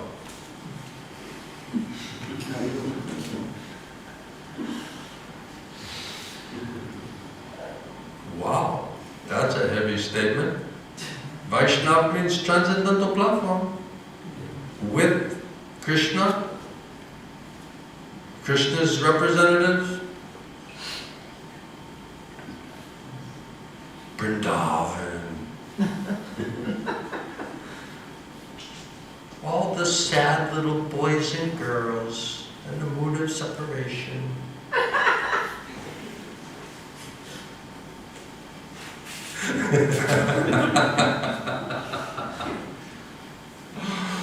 It's a joke. It's complete bogus. Complete cheating.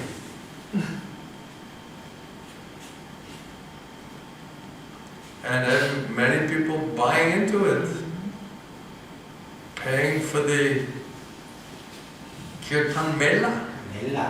Kirtan Mela. Money Mela. Money Mela.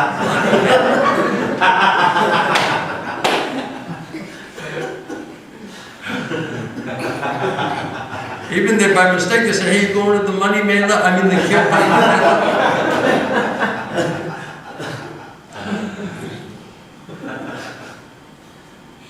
Yeah. You want the money mela? So it's cheating. I remember one time I went up to one Maharaj. I said, Maharaj, I'm so fortunate now. And he said, why, Murali?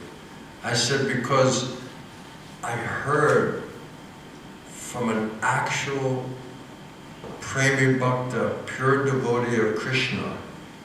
Now, by his mercy, I can no longer be cheated by you people.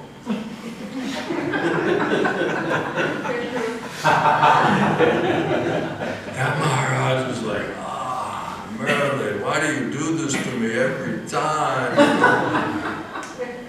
I said, Maharaj, now I can't be cheated. Because I saw a real thing.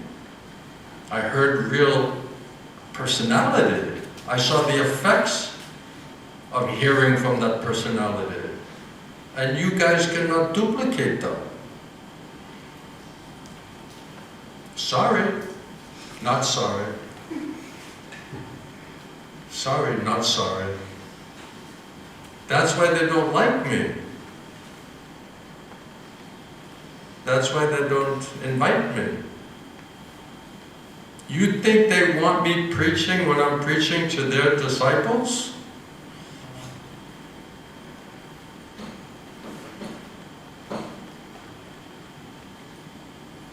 That's why I'm not invited. Sometimes they think, oh, he's a disciple of Maharaj, you know, he's sannyasi, let's invite him to speak. And they have no idea what's coming, you know.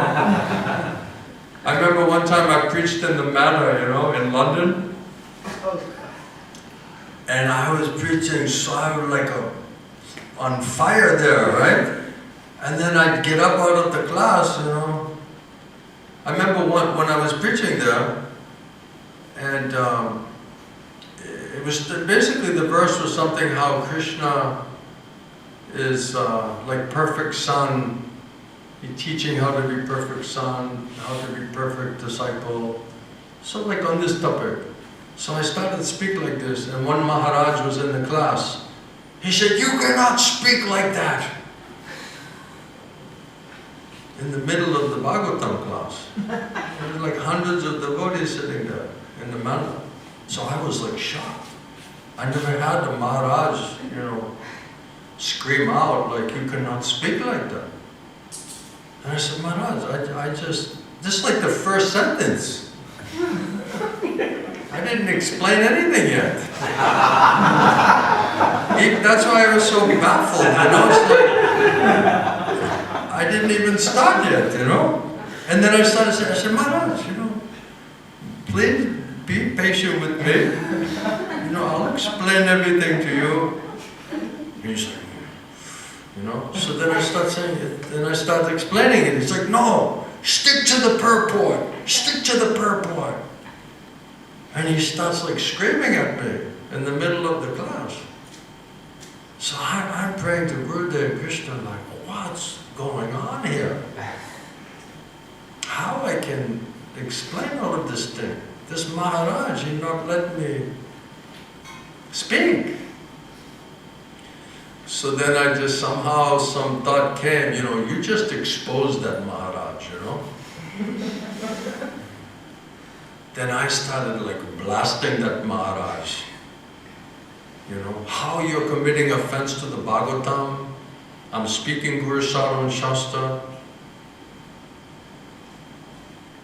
Right? You're just disturbing. Right? So I just like really, so that everybody in the room was like shocked. Heavy class. And then I said, you know, Grantaraj Srimad Bhagavatam, and then I walked out. And everyone is still sitting there like shaking. Like, what do we do with what we just witnessed? What we just heard. They were like literally shocked, like a stunned. And I said, thank you very much. And then I walked out, you know. And then one of my godbrothers, he came and he met me. He said, how you can speak like this? This is like, he said, Maharaj, you know, you're speaking so strong, so boldly. So he said, this is big aparad. So I said, well, I'm dependent on Guru and Krishna. That's what he gave me. That's what I did. So anyway, we asked Srila Govinda Swami when we came to India. Because I know my godbrother's going to say, Murali just blew up the manor, you know. And then I asked Gurudev, I said, Gurudev, you know, maybe I made some mistake. I was depending on Guru and Krishna. They gave me to speak really strongly, but some devotees became disturbed. Some devotees said, maybe I have some fault-finding tendency, and maybe I made some Vaishnava aparad, so I'm nervous, I'm scared. I don't want to do like that, because I thought I'm depending on Guru. So now I'm confused. So my spiritual master said, you see, Murali Krishna, you're trying to help these people. So you go on speaking boldly, fearlessly, do not hesitate, no compromise. Like 100%. When I got out of the car, I was nervous to go see him because I'm like, oh, I'm in trouble. I'm going to get in big trouble now. Then Maharaj, I saw from the distance, he stood up. And I'm walking with my godbrothers. And Maharaj stands on the veranda and he said, Murali Krishna! Haribol! I was like, oh my God. My Gurudev never did that to me before. So I was so scared that I made some mistakes, some aparad. And I don't know about it. That's even worse. I don't think I'm making aparad. So then as soon as I see Maharaj, he stands up, Murali Krishna, he was so happy to see me. And I was so nervous because I'm thinking I'm going to go get chastised right now. And then we explained everything and Maharaj said, just boldly, fearlessly, don't hesitate, no compromise. You're trying to help these people. And that gave me so much strength and faith that what I'm and how I'm depending on Guru and Krishna is 100% sure. That was a good test for me. And it was a good opportunity to trust. If I'm depending on Guru and Krishna, Krishna knows what everyone needs to. So my faith is that he'll help me to explain, sometimes strong, but sometimes we need strong. Because we need to be convinced. You want someone like a mouse, like, well, I think it's like this and that, I hope it's like that. Right? I remember one time in Estonia, one Mataji, she asked the Guru, Gurudev, are you going to bring us back to Godhead? And he was like, boy, I hope so. Boy, I hope so. And I was thinking, wow, that's a lot of confidence, you know? If I was that girl, and then the Guru's like, boy, I hope so. That's not like instilling like this, like, confidence and faith. It's like, oh, we're going to just see what happens. You know, cross your fingers, knock on wood. Hope against hope. You know, I'd be a little hesitant, you know. Let's jump off this cliff, you know, let's just see if you survive, Maharaj, you know. Let's see how that goes. Let me just see if it works.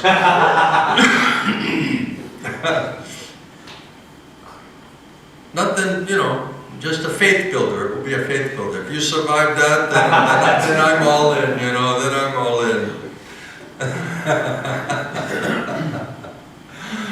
Oh, Krishna. Then he's giving classes on psychology and drawing stick figures and all of this madness, you know. I said, when I first met him, I said, Maharaj, nice to meet you.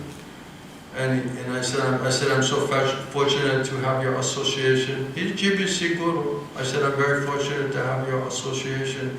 He says, you don't want my association. He says, I'll just completely contaminate you. And I was like, I said, that's a very strange, you know, that's a very strange thing to say, you know. You don't want my association, I'll just completely contaminate you. And I was like, well, thanks for the warning, you know. I'll be a little careful. And then he starts talking about psychology and this and that and sociology and, you know, thisology and thatology. Then he said, telling you shouldn't tell these people to get out of Maya because they might offend somebody. I'm like, who the hell is this guy? How he became a guru? This is madness. Gurudev, are you going to take us back to Godhead? Boy, I hope so. Knock on wood. Cross your fingers. Hope to die. Right? Say some prayers. Put some holy water on your head.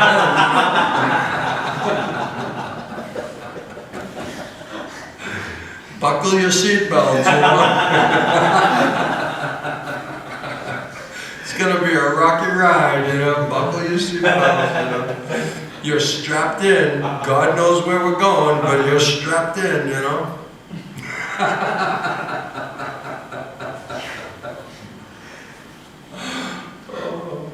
Why don't they love me? I don't understand. Now you understand, right? What is inconvenient truth? Any other questions? Yes? Bhakti Yogi Das. Bhakti Yogi Das. You got a new name today? We'll call him B.Y. Das for short. Yeah. Maharaj, Hare Krishna. Hare. You were talking in formally class about when we want to work for Krishna, Krishna gives intelligence and strength. We have to what? When you want to work for Krishna, Work? yeah, then Krishna gives the strength and intelligence. Yeah. So my question is in relation to if somebody is doing business or some kind of work or suppose yoga and is offering this activity. What if Krishna told you to kill your family? Like Arjuna.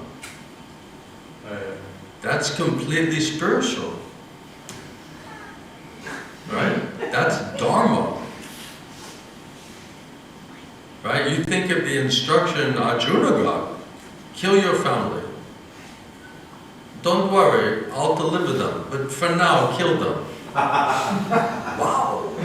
Whoa, whoa, whoa. So that's up to Krishna.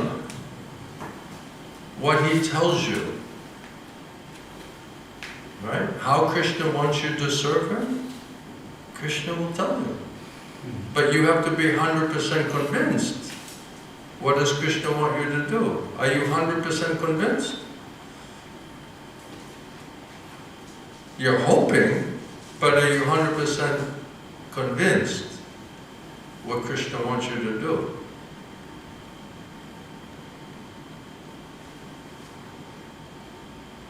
Because if you're not, that automatically means Maya.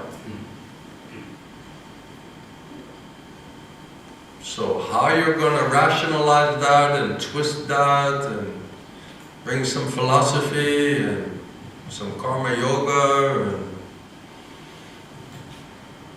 right? Like Krishna, like Arjuna, he brought many skillful arguments how to justify his non-agreement to surrender.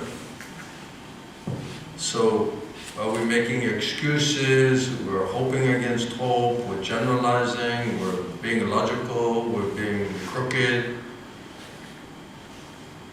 What is it? So this is if you want Krishna. If you want Krishna Bhakti, Prem Bhakti, if you want to go back to Krishna, this is what you have to do. If you don't care for that, then it's Maya. More or less. Gross or subtle. Automatically. So if we're not 100%, if we don't have, what did Prabhupada say, the conviction, firm, unflinching conviction in what Krishna wants us to do through the Guru, then it's Maya. The rest is Maya.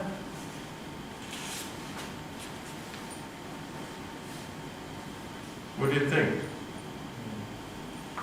Do you like that answer? Not really, right?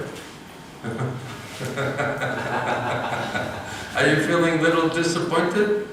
No, Maharaj, my point was, yes, I believe that's good.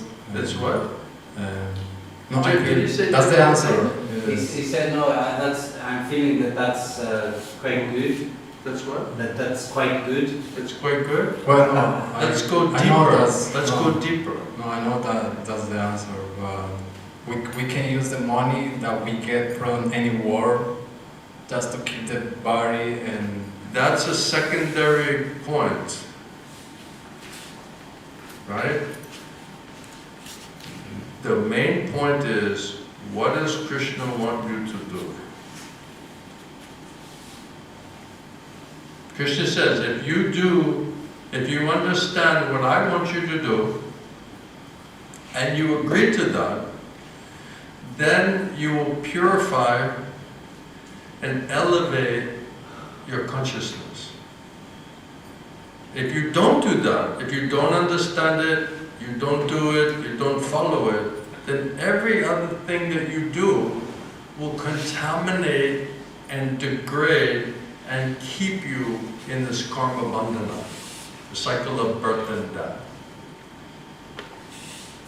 So it says, Prabhupada is saying, it's required for us to understand from Krishna what he wants us to do, not what we think we can do, what we want to do, what's possible to do. But what does Krishna want? Now Krishna could tell someone, okay, do business, make money, build a temple. That's fine.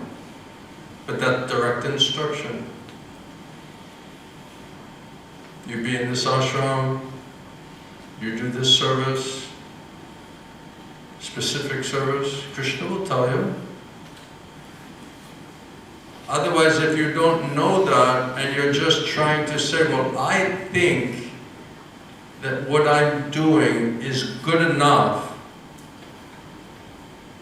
that Krishna should understand it and accept it. Maybe it's true, maybe it's not true.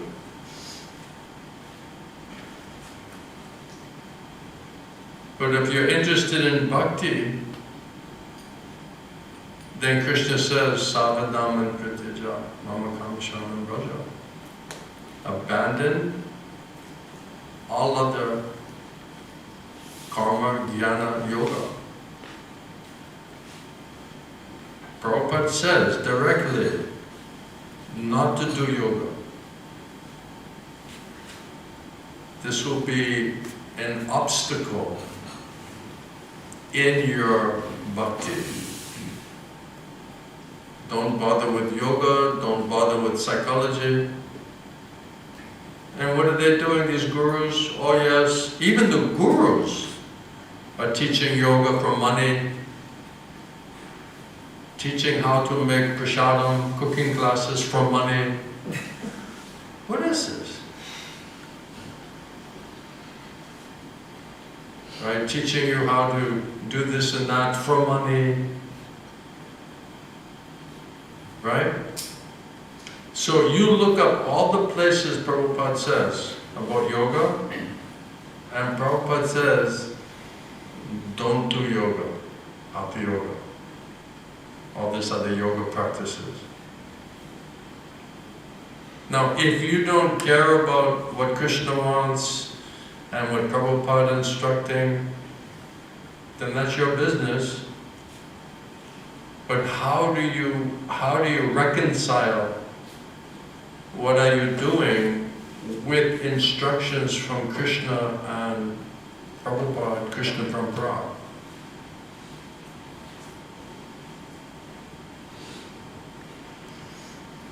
That's the question.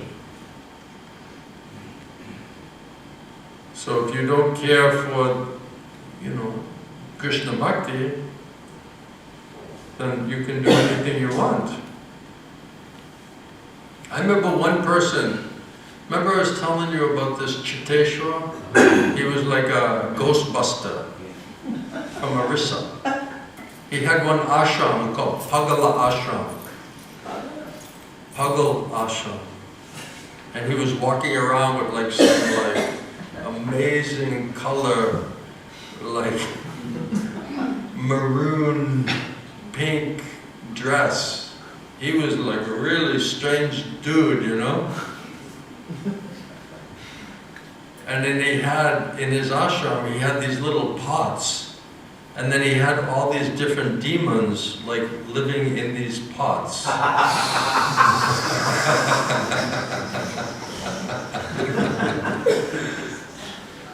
So he just go, some people collect coins, books, right? He collects demons, Buddhas, And he puts them in a little cup and says, oh, this is one I got in Los Angeles, One Maharaj gave me this one,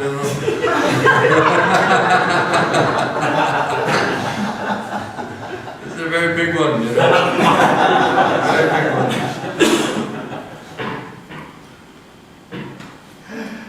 It's crazy, right? This is a true story. So that man, he's very powerful. He has some Shakti. I mean, you're playing around on that platform, you better have some Shakti, right? Otherwise, you're in big trouble. So this guy was like a pretty clever guy, And he's just controlling, to get a bunch of demons to go inside of that cup with the you gotta be powerful, man. You just ask the demon, can you just climb inside of this cup, just for a few minutes, And you try to spin the top on it, Okay. Cocktail. They're so subtle, they're gonna stay inside of that pot, Then they just come outside, they're like, oh, you think I'm gonna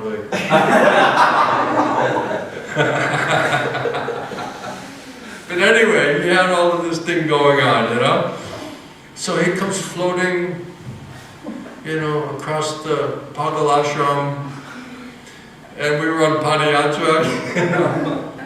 So what happened was, this Ghostbuster, he went to Srila Govinda Swami, and he said, Maharaj, you're really Mahabharata. Please accept me as your disciple. I want to surrender. God said, if you're serious for bhakti, and this guy had money, he had the whole ashram, big facility, big temple.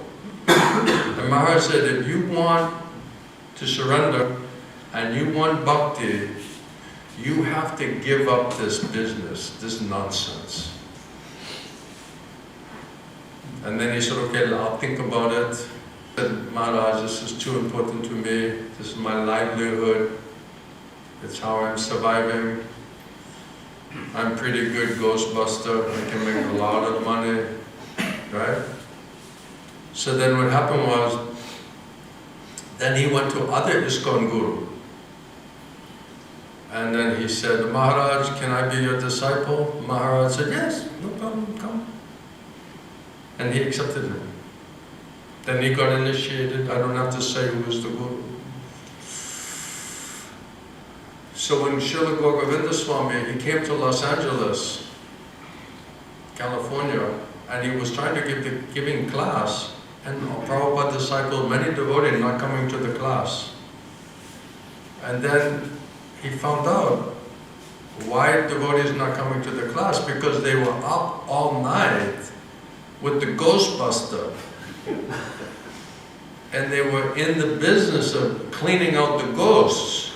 So they were so tired from all of that cleansing work of getting de-ghosted that they couldn't come to the Bhagavatam class. And then what happened was, then when Maharaj was walking into the class, he saw that Pagalashram Mahant, right? And then Gurudev saw him, and he knows this guy's a big cheater, you know? And he's telling him, oh yeah, you have like 9 demons inside of you, you know, just pay some money, I'll do some yagyas, you know, I'll throw some water on you, whatever, you know. But you have to pay for that, de-ghosting. So when Govinda Maharaj, he saw him in Los Angeles, he's like, oh, he's looking at him like, what a rascal, you know. And then he took his cane. He always carries cane, and he raised his cane like in love and affectionate way, like a funny way. He just like, you rascal, you know, you're just cheating these people, you know. So he wasn't willing to give it up. But he found somebody who said that's acceptable. But Maharaj said, if you want bhakti, if you want prem bhakti, you really want Krishna, you have to give this thing up.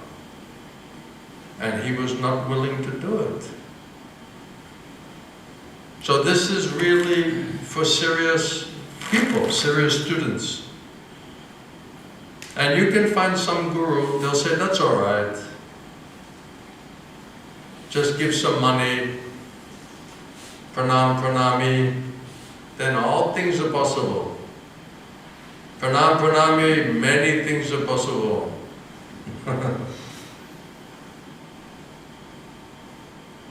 One person, I met a psychologist in Russia. And she's a nice person, but little spaced out, some mental problem. The psychologist had mental problem. She needed a psychologist. So then she's telling, I said, you see, why are you doing all of this psychology? Prabhupada, he said, don't do psychology. It's not required. Because if you just surrender to Krishna, Krishna will purify, control your crazy mind and senses. It's just based on surrender to Guru and Krishna, that's all that's required. They'll purify, control your mind and senses. So Prabhupada said the psychology is not required. And actually Prabhupada said, don't do it. So I was showing some quotes and she said, but my Guru said I can do it. And I said, well, if this is a disciple of Prabhupada, why would he, if Prabhupada said don't do it, why will he say, okay, do it? That makes no sense. So it's all going on. It's all available. You understand? See, the Guru, he doesn't mind what is your job, what is your seva. Because it's not up to the Guru.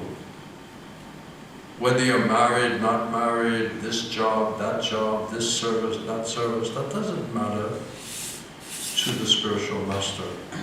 He just simply asking Krishna, Krishna, how do you want, what is best for this person to serve you in bhakti, in devotional service? That's all. So if you're praying to Krishna and we're praying to Krishna, then now it's up to Krishna inside and out, to convince you. If you want to be convinced. But if you already made up your mind, no, I already decided I'm going to do like this, like that. Okay. My only question is, you want to do devotional service? Yes. So if Krishna doesn't accept it, then what is the meaning of your devotional service?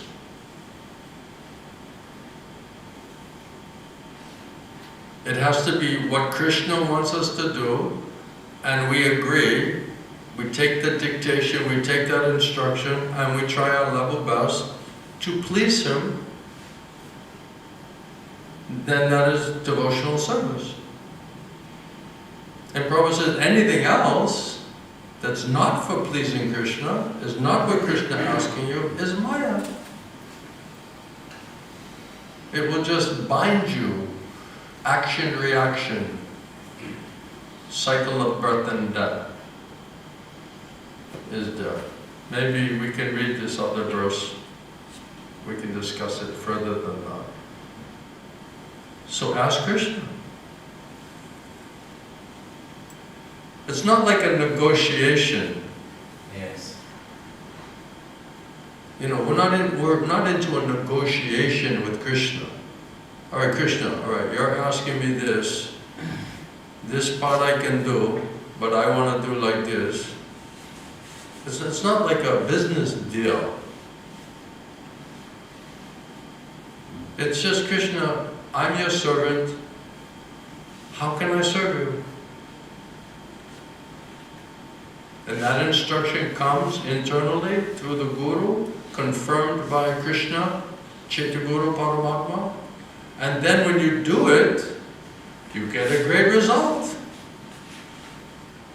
It's undeniable result. That will give you faith. It's practical. And if you don't do it, you doubt it, you're being lazy, crazy, then you get a different result. Now, how many times do we have to see, okay, when I do it, it works good. When I don't do it, it works bad. How many times do we have to realize that before we just become convinced? When I just agree, somehow or other it works. I don't understand it, but it works. And when I question it, I doubt it, I'm lazy or crazy, I don't accept it, then everything gets messed up.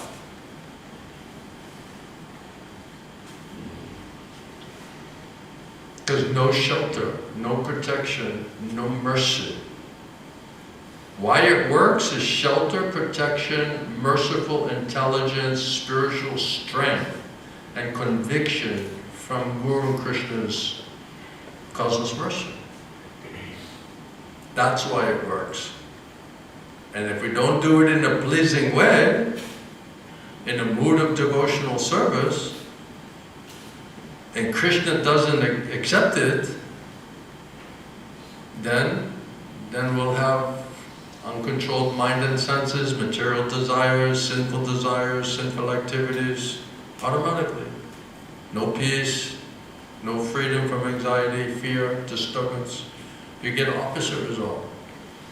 So whatever you're doing, I always ask, whatever we're doing, are you satisfied with your results? So whatever your understanding of what you're doing, how you're doing, right? How you're convincing yourself that this is required, this is that. Okay, so judge by the results and see for yourself. Do you feel that Krishna is completely giving you a very, very nice spiritual reciprocation and result by whatever we're doing? That you have to ask. If He's pleased with you, then you'll be peaceful, happy, joyful. Mind and senses peaceful, control. No problem. If that's not happening, that means we're disconnected. That's all. Somehow or other.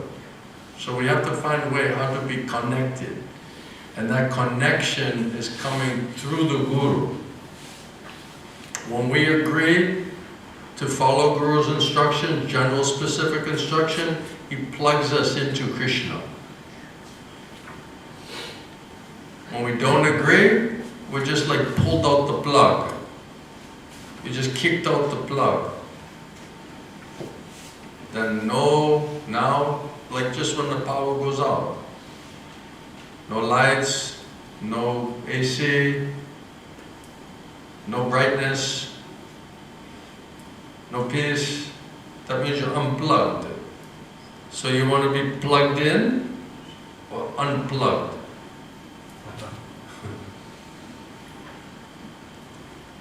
Yeah.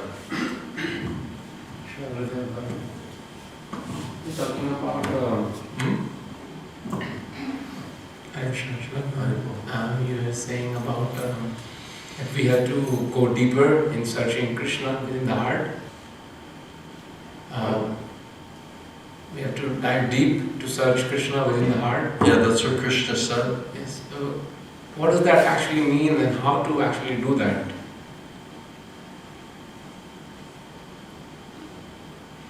If you're looking in your bag for some coins, at the bottom of your bag, does anyone have to tell you how to search in that bag?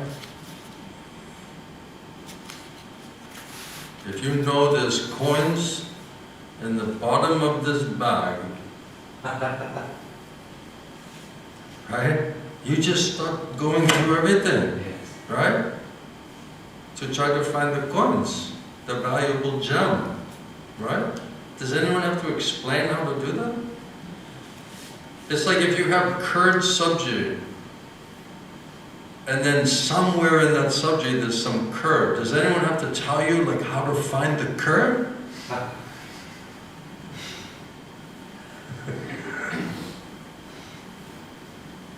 Right? Or you have sweet rice, you know. Does anyone have to tell you how to find the cashew? How exactly do you find the cashew in the sweet rice? You just dig around, right? Take your spoon, hands, whatever you like, just search around. Oh, there's a cashew. Pop it in there. Right? Krishna's saying, I'm in your heart, now you find me.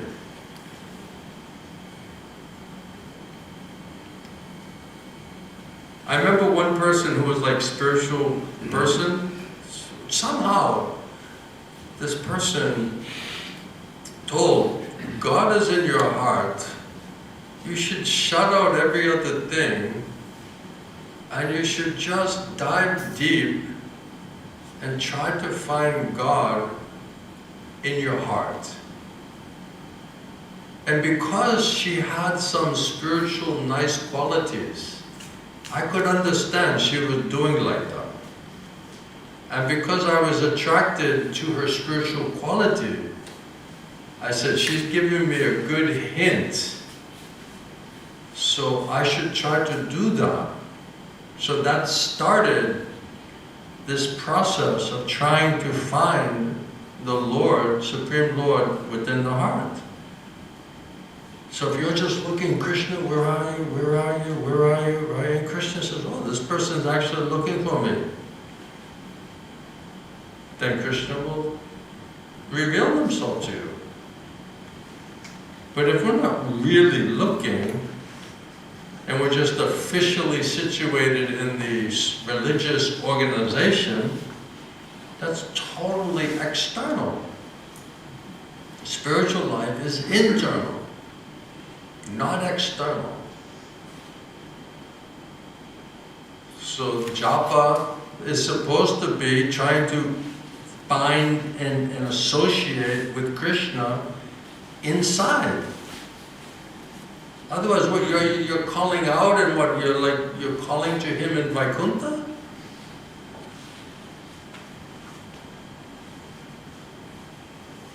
He's in your heart. Why are you bringing your mind and attention to some other place? Better, Prabhupada said, you don't have to go any further than your own heart to find the Lord. He's within your own heart. Well, it seems complicated. It seems very subtle. Of course it's subtle. It's the soul looking for the super soul. What's more subtle than that? Right? But if you say, okay, where's Krishna? And you start getting eager and greedy to find Krishna inside, Krishna is just sitting there and he's like, finally, he's looking for me. Then he'll just say, okay, yes, he is. He doesn't just immediately reveal. He said, let's see if he's just snooping around or whether he really wants to know. Is he just curious? Is he serious? Right? That's why I say you have to convince Krishna. You have to be convinced means you have to convince Krishna. Otherwise it will not work. And Krishna is testing us. Krishna is the witness. He's the judge. Is this person really looking for me? Or are they just officially, externally, from the lips, oh yes, Krishna, I'm your devotee, I want to serve you, but I can't see you, I can't hear you, it's so confusing. Right? Try it. See for yourself.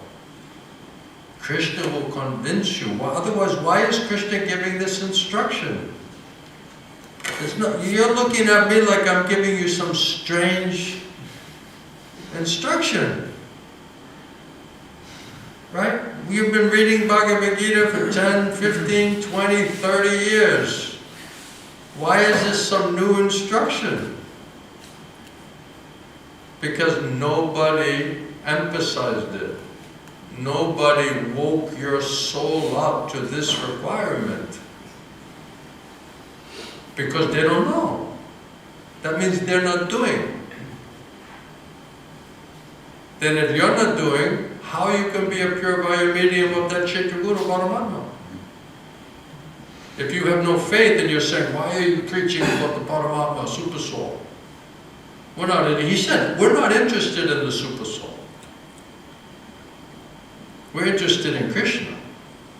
I said, yeah, but Krishna says he is the Super Soul. That's why we're interested in the Super Soul.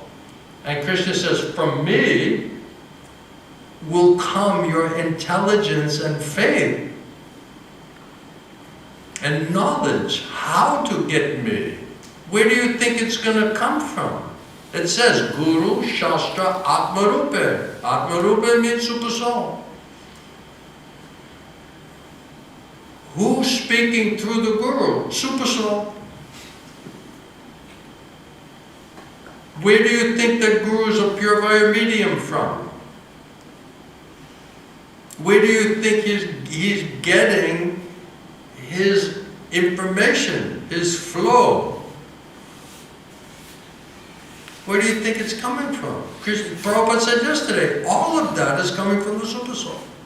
It's coming from Krishna. Krishna says, from me comes knowledge, intelligence, remembrance.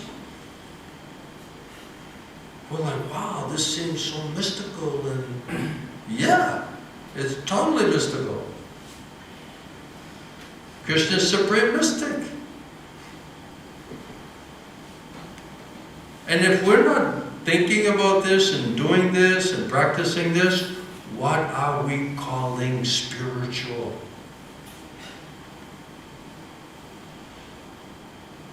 If you never get to your soul seeking the Supreme Soul, what is spiritual? That's what is spiritual. That's the point of yoga, Prabhupada.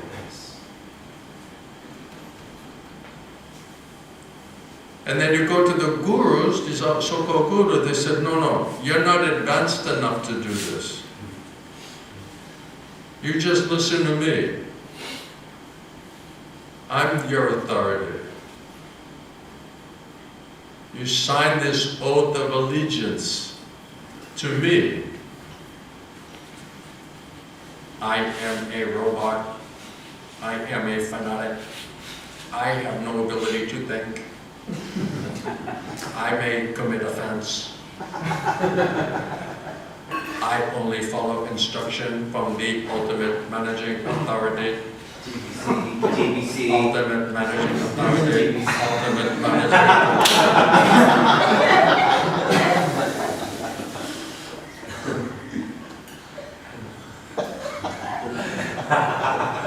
Why don't they like me? I don't understand it.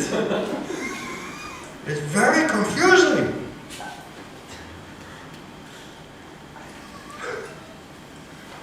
All right, everyone else is good?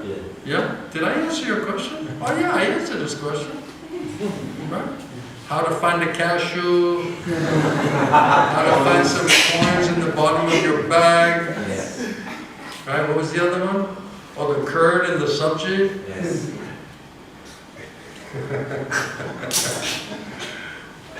What do I do with this sabji? Find the curd and eat it, Baba. Enjoy. Right? What's so difficult about that? Yeah? But Gurudev, you told, without Guru Bhakti, how can develop like Krishna Bhakti? Without what? Guru Bhakti, how can I develop Krishna Bhakti? You can. So first of all, I develop Guru Bhakti. Because by the mercy of the Guru, he's helping us how to get Krishna. He's giving us intelligence and faith, all of the keys, all the secrets of success. How to become qualified to get Krishna. That's Krishna's mercy. Prabhupada said two mercy required, Krishna mercy and Guru's mercy.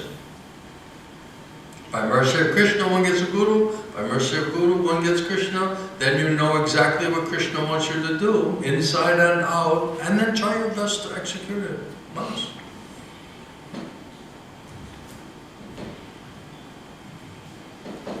Yeah. This seems very absolute, doesn't it? It's very absolute.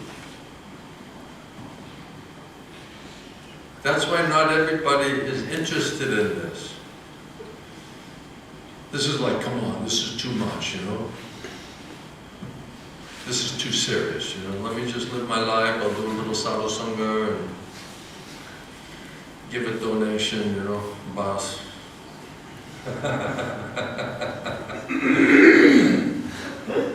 So, Gurudev, Hare Krishna. You said once, one can become Siddha by the mercy of a Nitya Siddha. So spiritual master, he explains everything of the spiritual world, everything of the material world.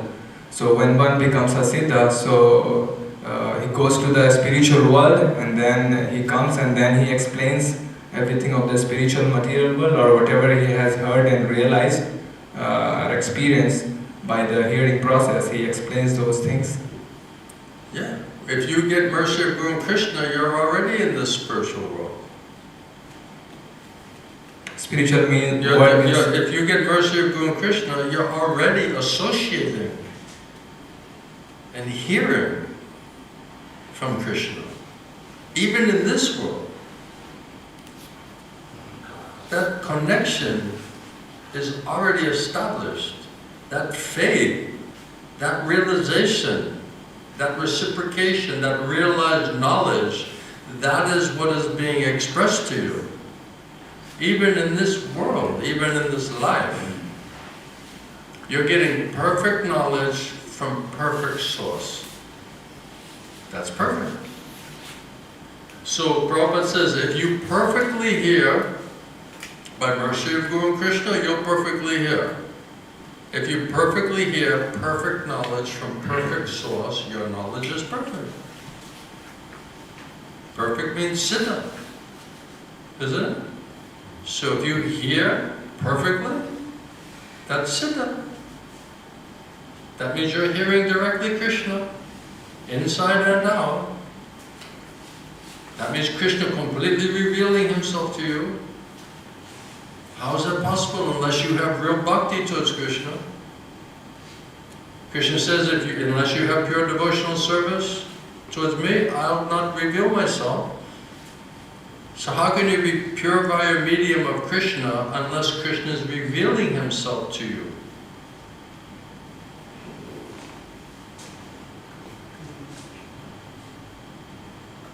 Isn't it? So you're already associating and hearing if we're associating hearing from bona fide Guru. We're hearing pure via medium, external manifestation of Supersoul, that is a Guru. So it is said that those who... Did I answer your question? Yeah? Those who come to soul platform... To the what? To the soul platform. Yeah. So they also can hear Krishna. Yes. So, but still, Srila Prabhupada explains that they cannot become Guru. Because whoever is authorized by Krishna, that is parampara. So if you're a pure devotee, but you're not Guru, you'll still hear Krishna through authorized parampara. So to hear perfectly Krishna through bona fide authorized Guru, that means you're pure, you have purified mind and intelligence enough that you can hear Krishna through pure via medium of Guru in parampara. But that doesn't make you the Guru because he's the Guru. Right? So your service is just to hear Krishna manifesting, speaking through Krishna parampara. Now, if Krishna parampara gives you some other seva, then you can also get instruction, authorization to do same seva, to become Guru, or make your own man. My Gurudev said, just like Srila Prabhupada gave me instruction to make my own man, I'm giving you, Murali, the same instruction to make your own man. Direct instruction. Just like Prabhupada gave me, I'm giving you same instruction. And my other senior godbrothers, they also heard that. They're witness. I'm not making it up. So Prabhupada said you must be ordered and authorized by previous acharya to take up that role, that responsibility. Wow. Prabhupada said the easiest way to know who is next to acharya is find out from previous acharya who he ordered and authorized to do that seva.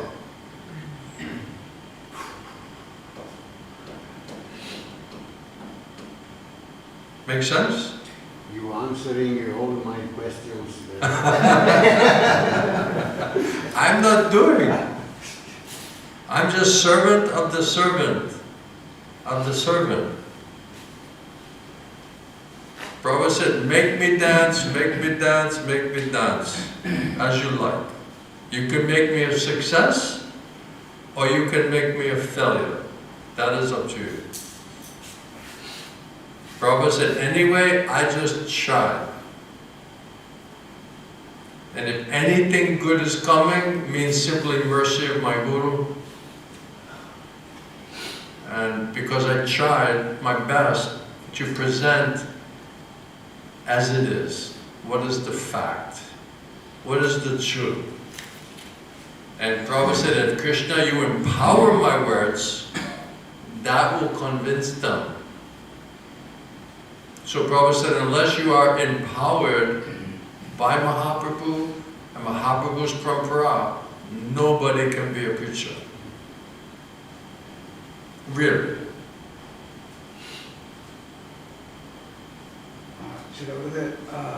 You're still alive?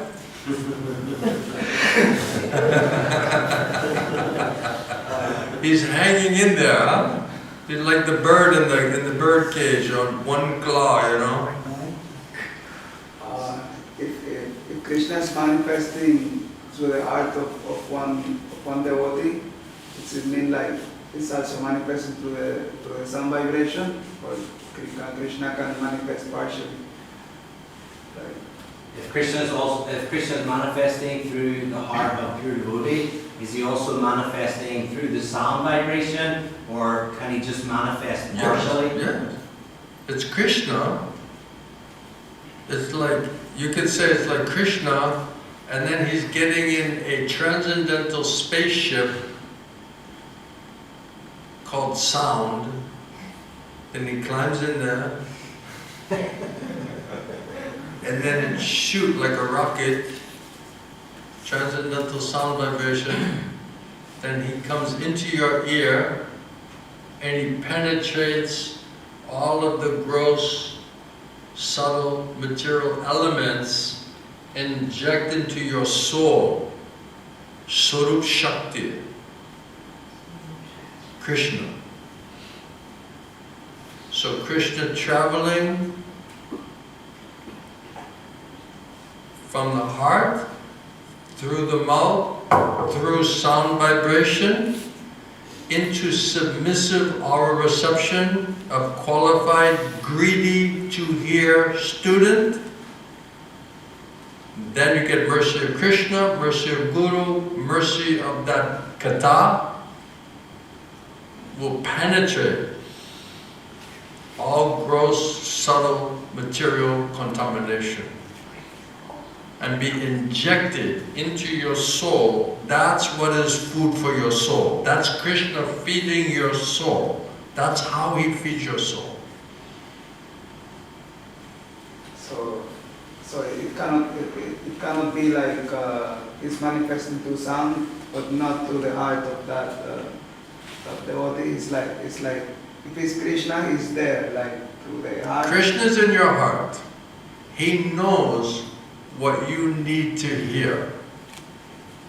Then he makes within the heart of the Guru.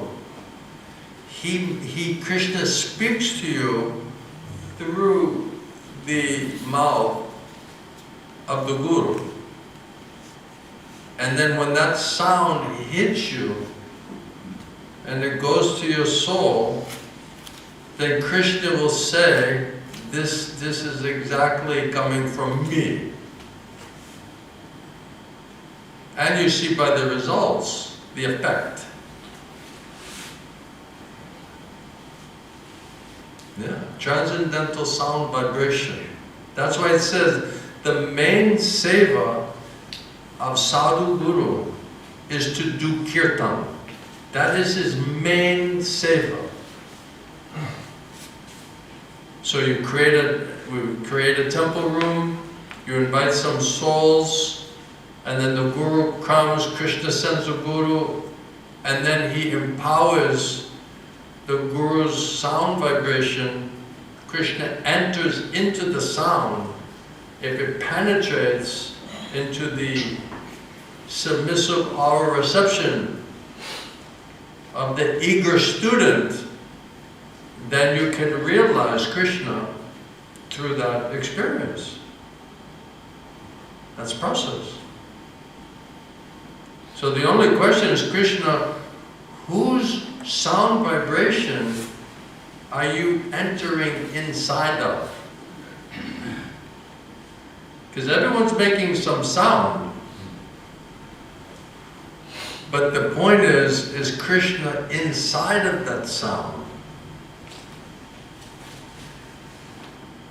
That's the $100,000 question, right?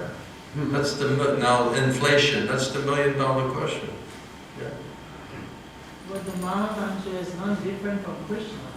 But the Maha Mantra is non-different from Krishna. But without the Guru to purify your consciousness, how can you have faith and realization in that statement?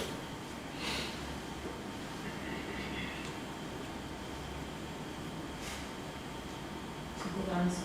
That's why it says, unless you get purified senses, you could not realize Krishna in his personality, his form, his holy name, because all of that is on transcendental platform. So we can be chanting for millions of lifetimes and not getting anything without the Guru. It says you can be chanting for millions of lifetimes, but not get anything without the Guru, without the faith from the Guru. You can be chanting. What is that song that it says when we go around Tulsi Maharani? Right? It says that like if you just not give up the offenses, right? Then you can go, huh?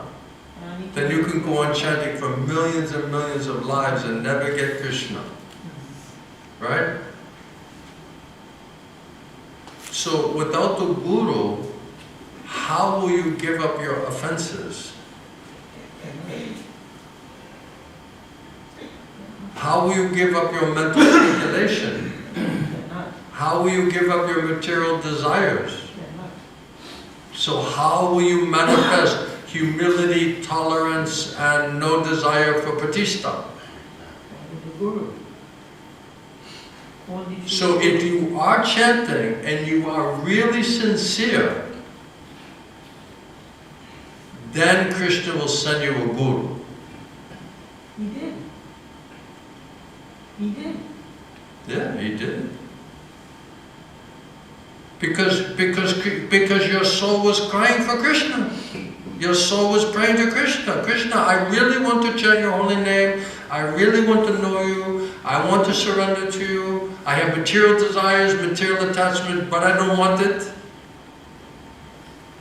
Only I want you. Please help me how to get rid of all this other nonsense. Then Krishna will send you a bona fide guru. Did. By mercy of Krishna, one gets it right. Then by the mercy of the Guru, then you get Krishna. Because Krishna is delivering himself to us through the Guru. Krishna is appearing as the Guru. Sakshat Davitvena Samasta Shastra. And non-different from Krishna.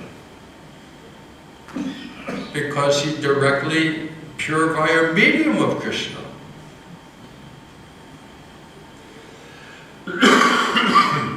That's Guru Tattva.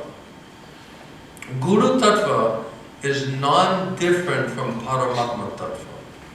It's exactly the same. Because that Chetu Guru, Paramatma, that is same as Guru. Same person. I said, when I met my Guru, I said, Krishna, are you manifesting and speaking to this person? And the Gurudev turns to me and said, can't you recognize me? I've come here for you. Won't you help me? I was like, you're like playing. You can't recognize me? I came here for you. You can't hear me? Because you were thinking this. By Krishna's mercy, Prabhupada's mercy, Gurudev's mercy, then I could understand it.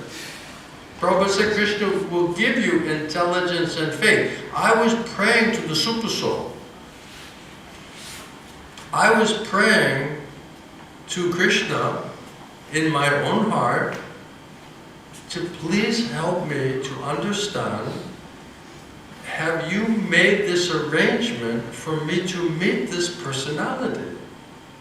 And are you manifesting and speaking to me through him? Please help me to understand, is this true? And he proved it. Prabhupada said, Krishna will give you intelligence and faith to directly understand how Krishna is manifesting and speaking through pure via medium of that Guru. And Bhaktisiddhanta Saraswati Thakur, he said, you cannot recognize it by your eyeballs, only by your ear. So that vibration, when Krishna enters into that vibration and into your heart and consciousness and wakes you up and activates your consciousness, he'll give you spiritual intelligence and faith to understand what's happening, how it's happening.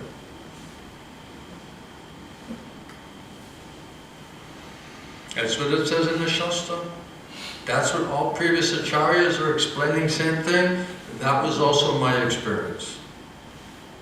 That's how I met my spiritual master. And when Srila Govinda Swami, when he met Prabhupada in Vrindavan, he looked like sadhu, shaved head, saffron. He was wondering. He was looking for his guru.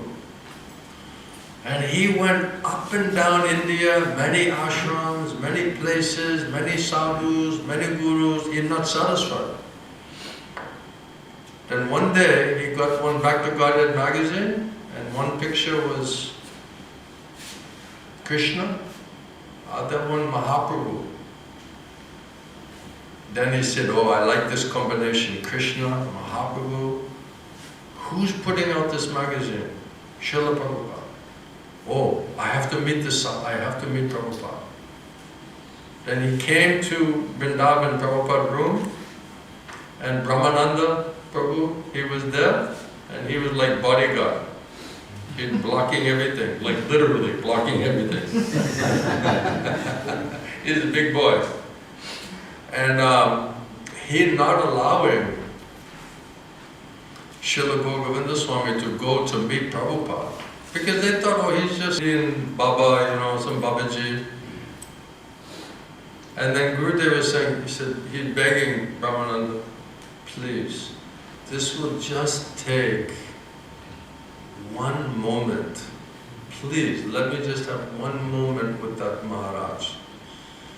And then somehow, Krishna's arrangement, he convinced Brahmananda, I believe it was Brahmananda.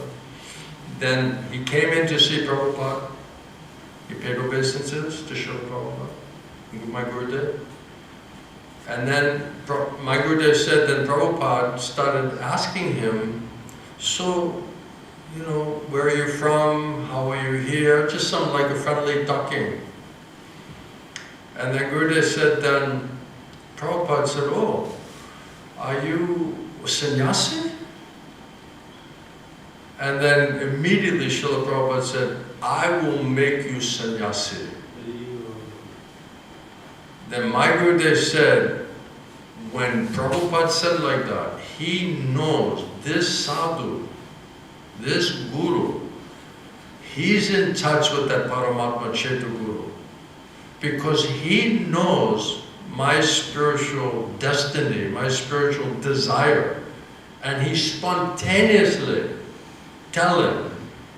He said it's an affair of the heart. Then I know he's my guru. So when I understood that by the mercy of my Gurudev, Prabhupada's mercy, the next day in morning, I completely surrendered to Maharaj. And then I said, Maharaj, please accept me as your disciple. And the Maharaj said, yes, of course. So then somebody said, yeah, but Maharaj, he has another guru. He has another guru. So I was like, oh God, now that's going to come. Now that's going to be an issue, And anyway, then I went to the darshan to meet Gurudev in his room. And I said, Gurudev, actually first thing he said when I was there, I said, Maharaj, actually I have no faith in ISKCON. Practically no faith in all of these people. only I'm worshiping Prabhupada.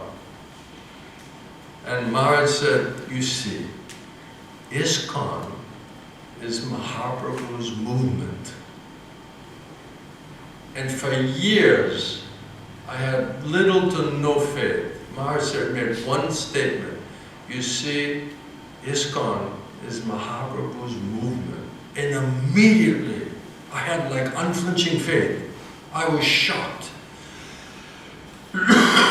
how that one statement could, after everything I went through in ISKCON for so many years, how can one sentence instill immediately unflinching faith? I said, this is unbelievable. So then I said, Maharaj, please accept me. Gurudev, please accept me. And he said, Murali, you have accepted me in your heart. And I have accepted you in my heart. Krishna wants it, it will happen, just be a little patient. So it's an affair of the heart. There's not an ordinary, materialistic, external. As Janmi Prabhu said, that's Satguru. That same Guru, he just coming in a different body. I met this person before. I remember thinking like that. That how does this person know me immediately? And why do I feel like I already know this person? Then I understood, this is Satguru. I mean, Jambi Prabhu said, he's just coming back again to collect you. So that's a special mercy from Prabhupada and Gurudev. That Guru Tattva is same as Paramatma Tattva.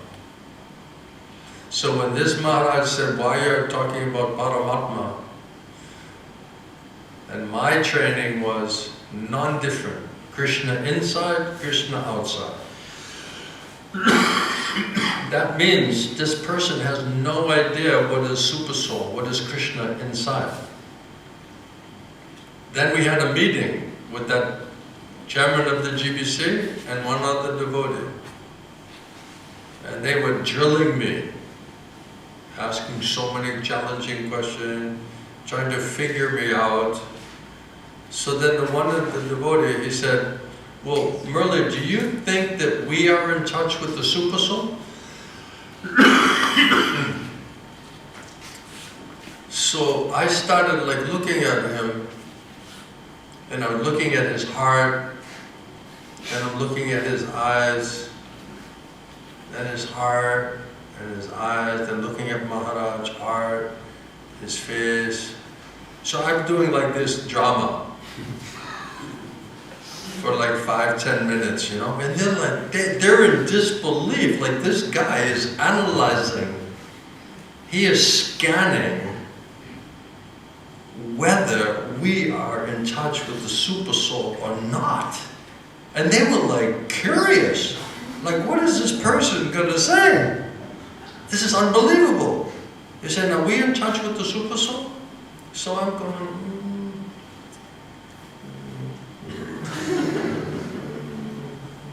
no. They started screaming, you know, how can you say like this? This is outrageous. Who do you think you are? I said, Prabhu, I'm just joking with you. Relax, you know.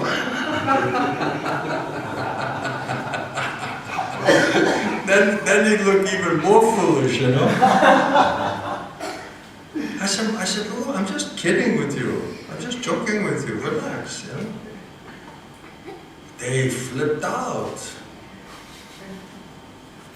So you want to play with me? I'll play with you, no problem. Do you want to ask me this question? I'll answer your question. No, you're not. You're not in touch with Super Soul.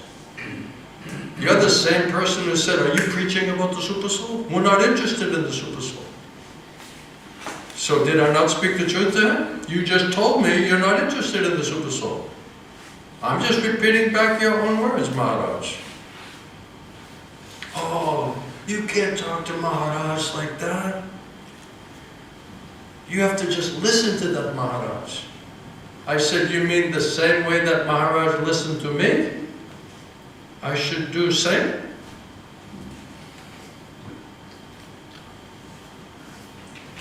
I don't know why they don't like me. I'm very confused by that. I don't care. I'm not here to be liked by them or anybody else. I'm there to do my service as best that I can, depending on Guru and Krishna, and try to meet some simple-hearted souls and try to help. My Guru said, try to help the devotees. That's all I'm trying to do. If you think someone else can help you better than me, go. No problem. I never got into this to be a guru and a sannyasi and collect a bunch of people and all of this thing. I'm doing this to just help the devotees. That's my mood. So somebody else can help you better and you think so, go ahead, go see if it works. If it doesn't work, come back. We'll try to continue helping you.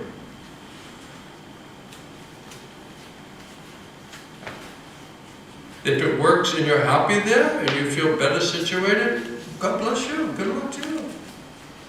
No problem. Why can't they do that? Why they can't do the same thing? Anything else? Yeah? Wow, Krishna's really making me work, huh? He's making me surrender.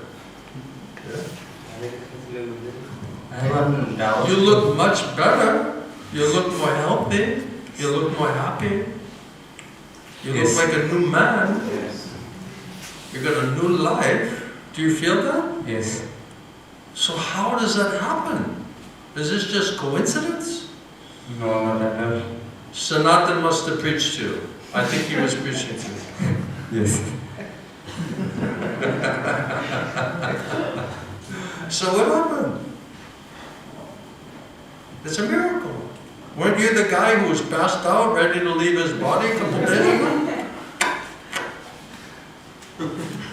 Right? Now he's like a new guy. It's amazing. So what happened? What's your question? I have been Problems, look at problems. So many problems. Problems. What's your problem? Surrender to Krishna. You'll have no problems.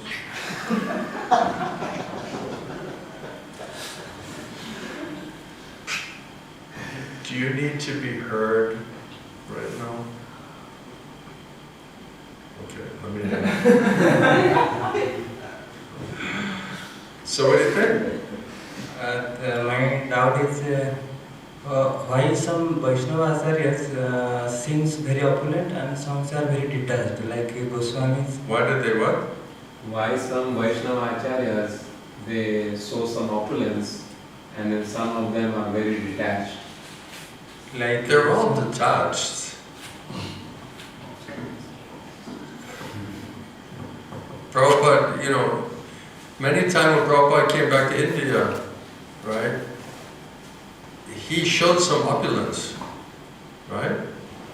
So then they became like, wow, you know, he's showing all this opulence, he has all these, he would say, I had so many disciples, was spending so many lakhs rupees every day for Boga, Prasadam, so many temples we have, so many cars, vehicles, so much opulence, Krishna giving, Guru Prabhupada, he riding, he looking like a opulent, aristocratic, wealthy personality. He always has his head blurred. Prabhupada said there's one pride that's allowed. Devotee, disciple pride that my guru, there's no guru like my guru. And what he gave me, nobody can give like that. Prabhupada said in his teaching, this is the only little spiritual pride there. That I have this such an asset that I got from my Gurudev. My Gurudev used to say, Prabhupada whispered many, many things into my ear. Many things I can tell you, but other things I cannot tell you.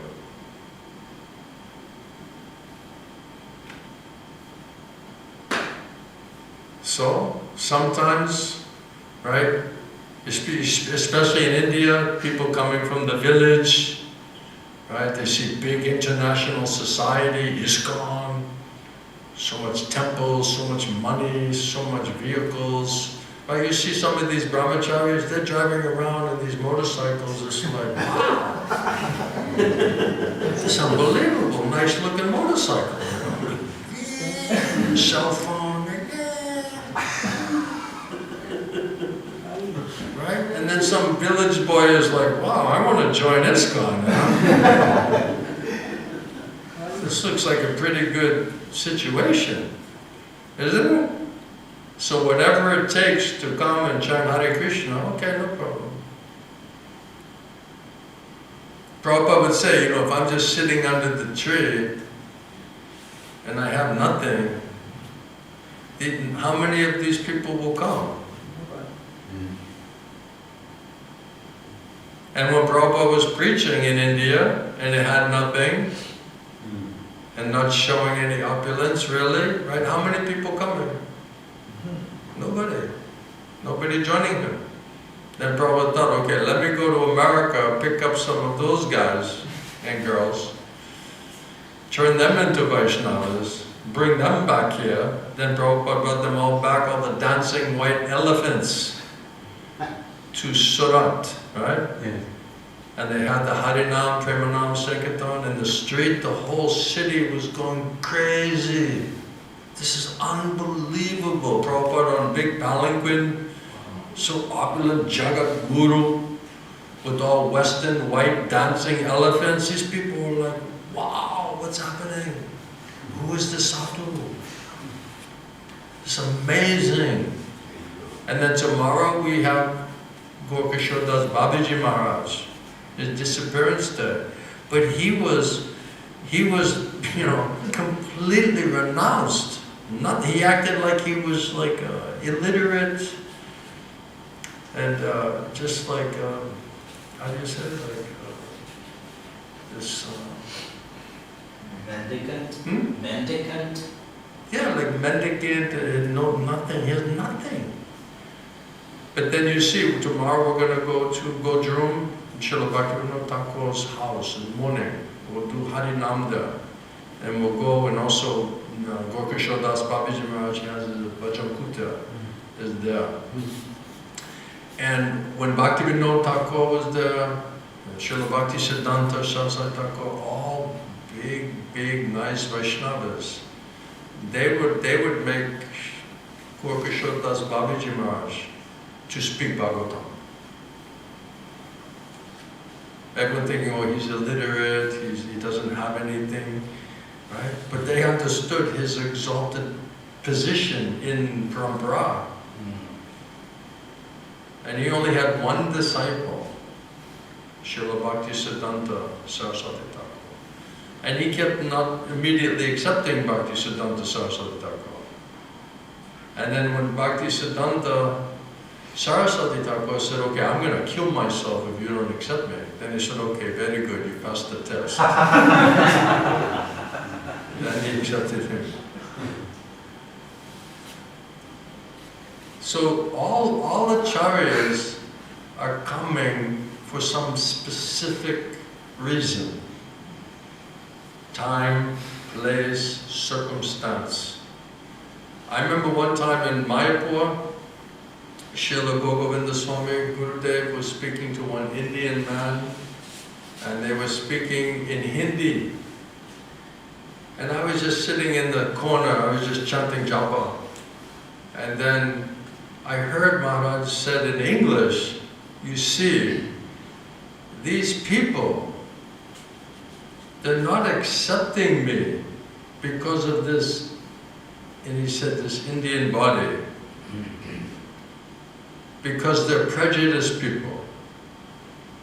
Because they're so prejudiced, they'll not accept this message from me because I'm in the Indian body.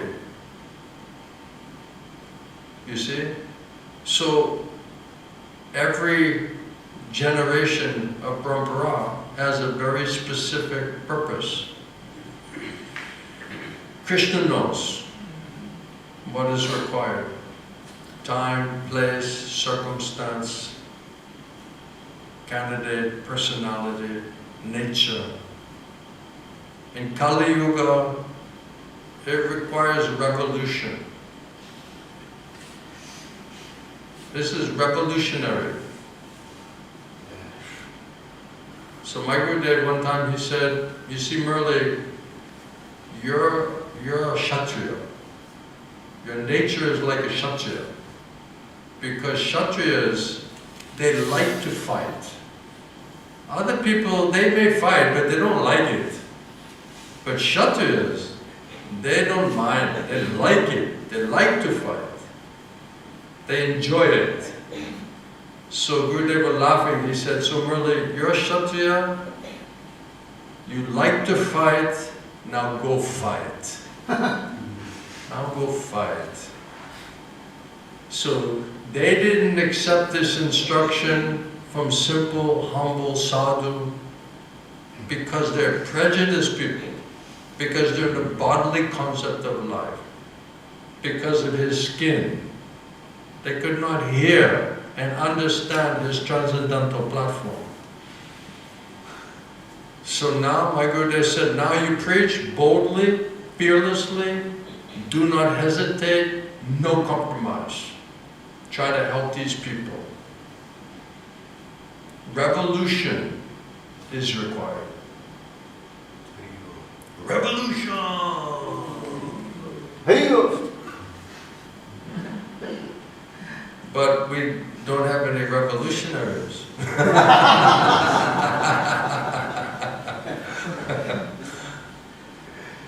So that's what's required. When you try to establish, now when I say like this, right, they call Murali's putting a militia together. They're going to come with AK-47, they're going to attack us. Right? These guys are completely fearful, crazy. He has a war plan,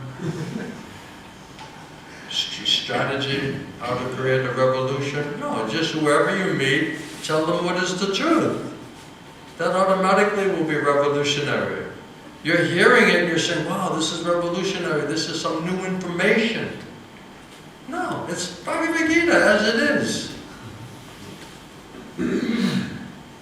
We're speaking the highest thing using Bhagavad Gita as it is. How's that for your revolutionary war book? Okay, I better stop. I think I'm going to get in trouble. Yeah? One question. If someone has full faith in Krishna, can they fall down? Or does that mean... Krishna will always protect his devotee. Krishna will always... You saw that pastime of Chitraketu Maharaj. So Krishna just came again and again, protected him, sped up his coming back home, back to Godhead. So Krishna says, if you're my pure devotee, I take a vow how to protect you. I'll give you intelligence, I'll protect you, I'll give you fearlessness. So Krishna guaranteed. He said to Arjuna, right, Arjuna, declare it boldly, my devotee never perishes. Krishna said, if he said, they may or may not accept what Krishna said. But he said to a devotee, you said, you tell, declare it boldly, my devotee never perishes. So that mercy, strength, protection is guaranteed from Krishna. All right?